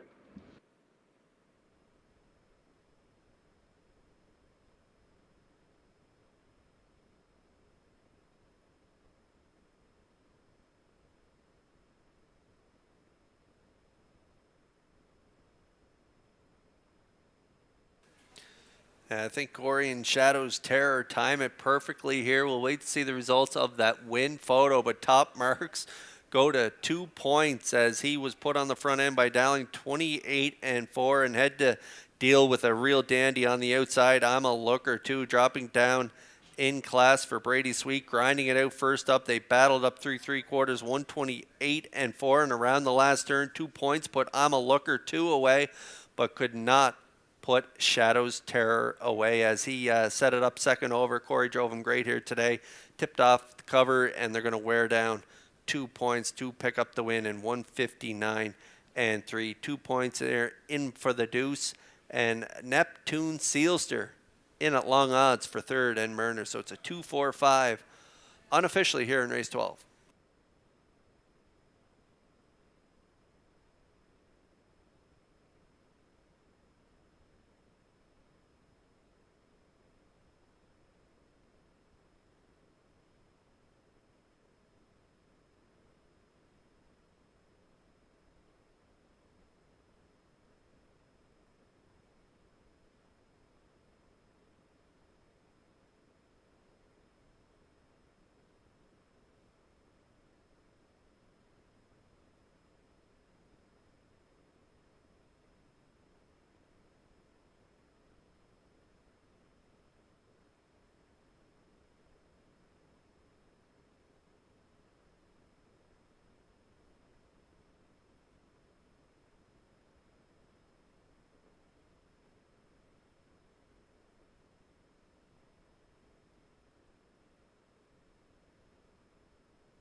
Shadows Terror gets up in the nick of time to arrive at the 12th race winner's circle. Facing Brown Gelding 4 years. The son of Shadow Play is off the Western Terror Dam, Cyber Terror. Owned by Tommy Collins of Mount Stewart, bred by the Blue Chip Bloodstock of New York, and Blair Corbeil from Alberta. Jeff Holmes has the training double. Corey McPherson picks up the driving double. The miles in 1:59 and 3. Shadows Terror at his 10th lifetime victory.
Here's the official results from the 12th race. Dylan Sam, 5th. Shadows Terror, the race winner.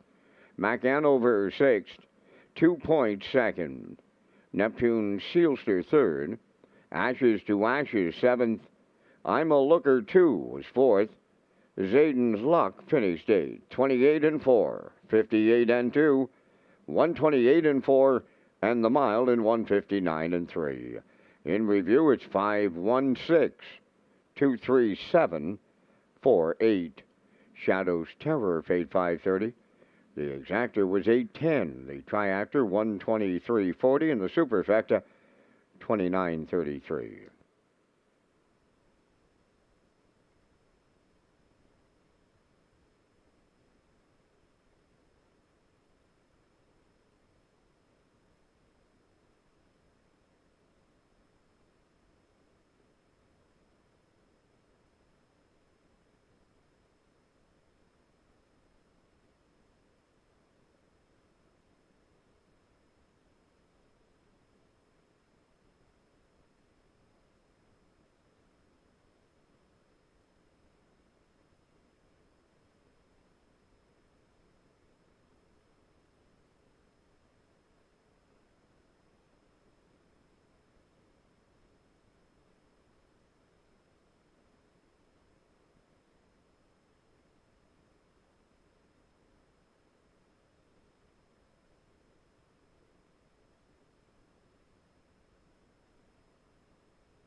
Preferred Pacers in the afternoon's feature. It's race number 13 on parade. High Voltage Dale, number 1. Owned by Albie Curran and the High Voltage Dale Group, trained by Brendan Curran. Corey McPherson drives. Perry Burke of Gros Isle, Quebec, the owner. Trevor Hicken, the trainer. Miles Heffernan, the driver. Number 2, Tony Too Tall.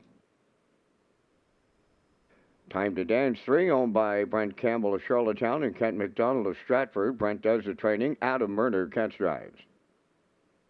Jules Dragon 4, owned by Nick McGilvery of Cornwall, trained by Landon Campbell, Gilberto. 5, Roldham, owned by the Savage Stable, Brent Campbell and Ryan McLeod. Brent does the training and driven by Mark Campbell. Number 6 is Windblown, owned by Douglas and Doug Pauley of Amherst, Nova Scotia, trained by Phil Sizer, driven by Paul Langell. Number 7 is B2B, owned by Donald McRae and Blair McLaughlin, trained by Ashley Gamester and driven by Jason Hughes. Down to 3 minutes wagering time of the 13th, and Kurt, you and I are coming back with our selections here in the Saturday feature. And again, we thank Results Marketing and Advertising and their continued coverage of the Vance Cam. I'm going to the preferred one group in here, Kurt. I like 5, Roland. I like 6, Windblown, and I like 7, B2B. And if you play the Super, I'll jump on the Gilberto drive on Jules Dragon. 5, 6, 7, 4 for me in the booth. Kurt, your choices. Yeah, I'm giving the 5 and 7 the respect they deserve, Vance. I think Roland, off that win last week, he's got a little more confidence this week and a little pep in his step maybe. He was a winner 3-back as well, and the Premier's Cup final, and so we got to give them the respect they deserve. And so you're right, putting Mark Campbell and roll him on top. I'm going right to the outside, B2B. I think they can trip out here today, maybe a second over trip. If they pick up some live cover, B2B is a stone cold closer. So look down his lines, 27 and change pretty much each and every week. The only time he didn't close in 27 and change was over in Woodstock, where I think he struggled a little bit in the turns on that particular day. But other than that, he has been firing home really well. So I think Jason Hughes and B2B can land on the ticket. I'm going to go to the rail horse, High Voltage Deo. They've been good since qualifying, picking up 4 wins and a 4th in their last 5. And so from the rail, they shouldn't get away too far back. And they're another one with really good closing speed. So I think they can hit the ticket here as well. I thought about Windblown, but he's got post 6 here today. He's been drawing really well over his last 5. Post 6 could maybe just be the difference maker for him in this race, but he's been rock solid. Hasn't finished out of the top 2 over his last 5 starts, so he's definitely a good option. But I'm going 5, 7, 1 in here. You've heard our choices. Good luck with yours here in the feature.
Feature Pacers lining up in behind the Metro Home Building Center starting gate. It's post time for the 13th here at Red Shores.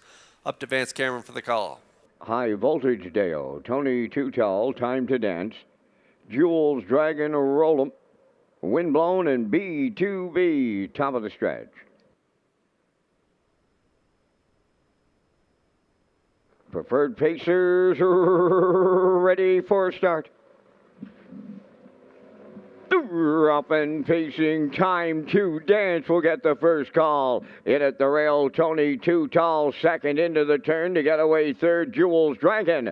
Coming up fourth on the outside is Windblown. Roll'em got away fifth. Outside B2B six, and at the rail the trailer, High Voltage Dale seventh. Time to Dance and Murner cleared the lead. Long shot leaders, and I mean long shot. They're over to the quarter pole. On the outside, here comes his stablemate Roll'em, and he's picking them off. And I do mean picking them off. He's gone from fifth to first off a 28-second flat opening quarter. Now the leader, Roll'em and Campbell. Time to Dance second, Tony Too Tall third, Jules Dragon fourth. Windblown is fifth, and he's moving out. Sixth along the inside as they arrive at the half is B2B. Trailing the field, High Voltage Dale. They're halfway home in the feature. Roll'em the leader. Time to Dance second, on the move in the outside third, Windblown. They're at the half mile in 57 and 2. Fourth at the rail, Tony Too Tall. On the outside fifth is High Voltage Dale. Jules Dragon now sixth, and the trailer, that is B2B. Up the backstretch they go over the second and final time. 3/4 up next, Roll'em the leader. Time to Dance second from the outside. Windblown third. Fourth at the rail, Tony Too Tall. On the outside fifth is High Voltage Dale. Jules Dragon and the trailer B2B. 3/4 in 1. 27 and 3 with an eighth of a mile to go. Roll'em by 2. Time to Dance second. High Voltage Dale is coming late third. Racing fourth, Tony Too Tall. On the wire next. Roll'em needs the line. High Voltage Dale on the outside. Wow! What a finish. High Voltage Dale against Roll'em in a win photo. 156-2.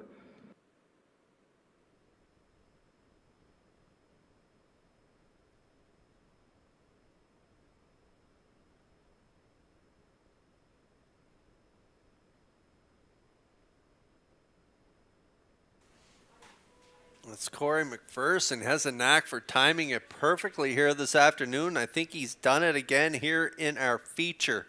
As the stablemate sat 1-2 early, Roll'em on the lead. Time to Dance in the two-hole, quarter 28 flat, half 57 and 2. Roll'em getting things his own way on the front end, 127 and 3. Looked like he was home and cool, but the closer, High Voltage Dale and McPherson, they're going to reach up in the final strides and nail it here on the line. High Voltage Dale, he's been good since that qualifier. 4 wins and a fourth coming into today. Well, he just goes and takes another trip to the winner's circle in our feature. What a trip. 156 and 2 for High Voltage Dale. And McPherson, big day for him as well.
High Voltage Dale arriving at the 13th race winner's circle. Bay pacing gelding. He's the 4-year-old son of Sweet Lou from the I Am a Fool Dam Electric Fool.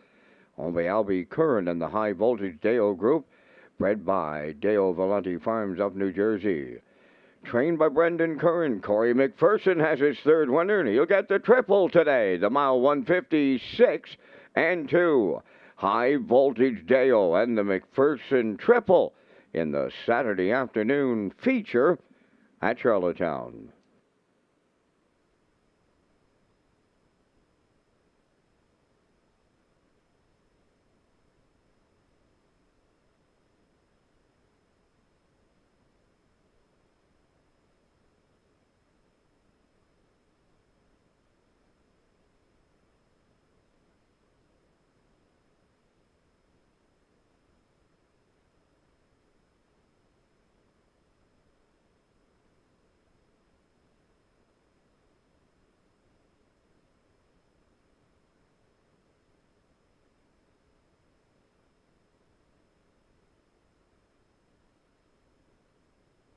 Here's the official results from the 13th. High Voltage Dale, the race winner. Tony Too Tall, third. Time to Dance, fifth. Jules Dragon, fourth. Roll'em finished second. Wind Blown was sixth. B2B finished seventh. Fractions of 28. 57 and 2. 127 and 3. And the mile in 156 and 2. In review, 135. 4267. High Voltage Dale at $8.60. The exactor $16, triactor $57.50, and the superfactor was $26.38.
Red Shores is pleased to announce HPI rewards for PEI customers this fall and winter meet. You can now play Summerside and Charlottetown live racing and earn points, and you can convert those points to cash or earn points for other exciting offers. Sign up and play the horses through HPIBet.com and the new HPI rewards program for PEI.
On the 14th race post parade, number 1 PJ Spudland, owned by Weldon Briggs of Woodstock, New Brunswick, trained by Ron Matheson. Joe Barrio drives. Burnout Hanover, number 2, owned by the Orwell Bay Stable of Orwell, trained by Jeff Holmes. Brady Sweet driving. 3 Trick Gainer, number 3, Mark Campbell driving for owner-trainer Saul Lanigan, Cambridge. 4 JK Express, owned by James Perot of Stratford, trained by Jared Perot, Jason Hughes. I'm Hungry, number 5, owned by the Schooner 2 Stable of Truro, Nova Scotia, trained by Brent McGrath, Paul Angela. The Sports Desk is 6, owned by Jack Keenan of Stratford and Joseph Dahl of Burlington, Ontario, trained by Ron Matheson, David Dowling. Corey McPherson training and driving for owner Sandra Stead of Montague, number 7, Evil Vintage. Solid Silverwares, number 8, owned by Donald Beaton of Port Hood, Nova Scotia, trained by Stacy Dara. Today, Adam Murner drives. Down to 4 minutes wagering time on the 14th. We're back with live racing on Tuesday night at Redshores, Summerside, with the first race post at 6 p.m. Kurt has his Super High Five ticket to wrap up the Saturday program.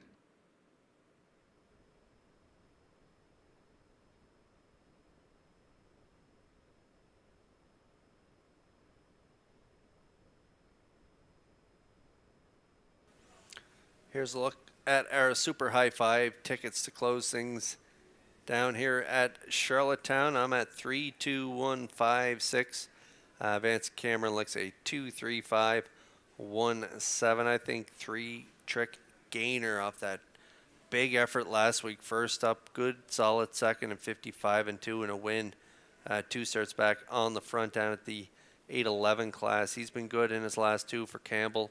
Campbell retains the mount for it today, so I think they can win. I do like the 2, Burnout Hanover and PJ Spudland on the rail. And then I'm going to go out to I'm Hungry and the Sports Desk to close out my Super High Five. Good luck at your picks here in the 14th finale.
PJ Spudland 3-1 on the board. Pretty wide open board. 3-1 on Burnout Hanover from post 2.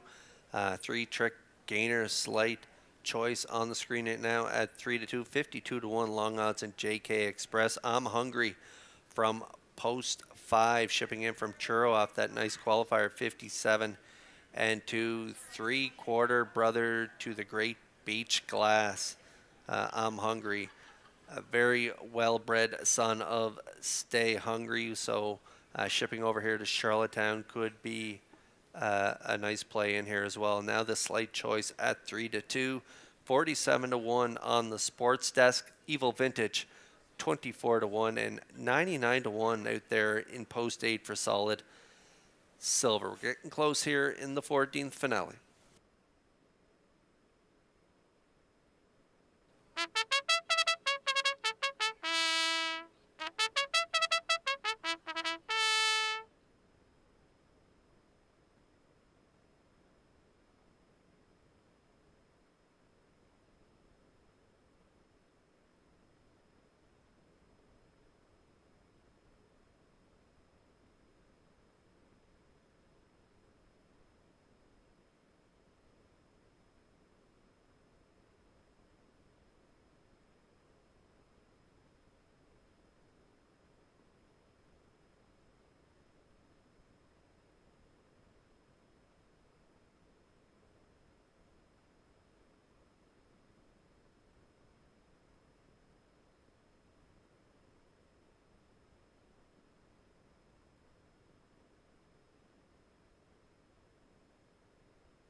14th and final race of the afternoon, lining up in behind the Metro Home Building Center starting gate. Let's go back upstairs for the call to track announcer Vance Cameron. PJ Spudland, Burnout Hanover, 3-Trick Gainer, JK Express, I'm Hungry. The Sports Desk, Evil Vintage, and Solid Silver on the grandstand side. Top of the stretch. Here they come.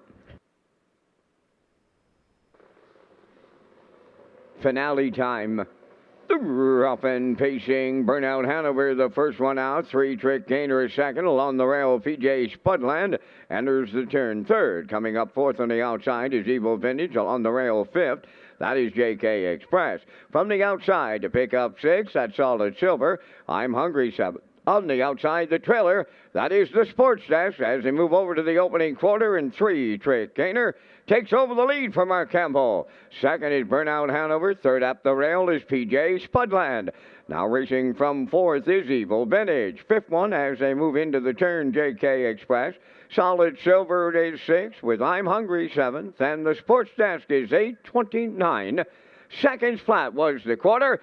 Straight alignment, a full field of 8 as they move towards the half mile. And on the lead, 3-Trick Gainer. Second, that's Burnout Hanover. Continuing third is PJ Spudland. Fourth, that's Evil Vintage. JK Express fifth. And in sixth, it's Solid Silver. I'm Hungry is seventh. And the gapped out trailer, the Sports Desk, 58 and 1 was the half mile. Moving around the paddock turn, approaching 5/8, led by 3-Trick Gainer. Racing from second is Burnout Hanover. PJ Spudland is third. Then in fourth is Evil Vintage. JK Express fifth. Racing sixth is Solid Silver. I'm Hungry tips out seventh. In the backfield, the Sports Desk has dropped out of it. They go by 3/4, and 3-Trick Gainer is still there. 3/4 up in 1:28 flat. PJ Spudland second, third. That is Burnout Hanover. I'm Hungry is picking them up on the outside as they turn down the home stretch. 3-Trick Gainer. I'm Hungry on the far outside as they land on the wire next. It's I'm Hungry and Paul Langella close it out. 3-Trick Gainer second. JK Express third in 1:57.2.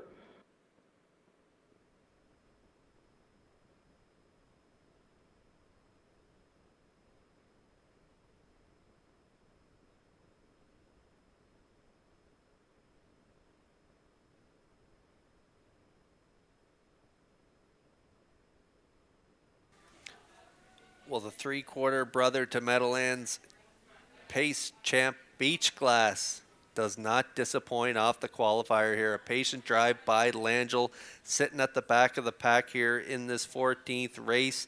3-Trick Gainer looked like he might get the win at the top of the stretch, but no, Langell looming boldly, timing it perfectly, going to circle the entire field here to pick up the win in 1:57.2. His first start off the bench, and he made it a winning one here in Charlottetown. Big trip by I'm Hungry and Langell to close things down here in Charlottetown.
Here comes I'm Hungry to the 14th race winner's circle. Bay Pacing Gelding, he's 4 by Stay Hungry. From the Better's Delight Dam, I'm With Her, a homebred of the Schooner 2 stable of Truro, Nova Scotia, trained by Brent McGrath. Paul Angel's second winner on the afternoon for the double, and the time for the mile in 1:57 and 2. I'm Hungry in the Super High Five.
Now the official results in the 14th, PJ Spudland 5th, Burnout Hanover 4th, Three Trick Gainer was 2nd, JK Express 3rd, I'm Hungry the race winner, The Sports Desk was 8th, Evil Vintage finished 6th, Solid Silver was 7th. They went 29, 58 and 1, 128, and the mile in 1:57 and 2.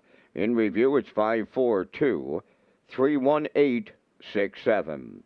I'm Hungry paid $4.90. The exactor $18.50. The triactor $1,150.50. The late daily double paid $27.70.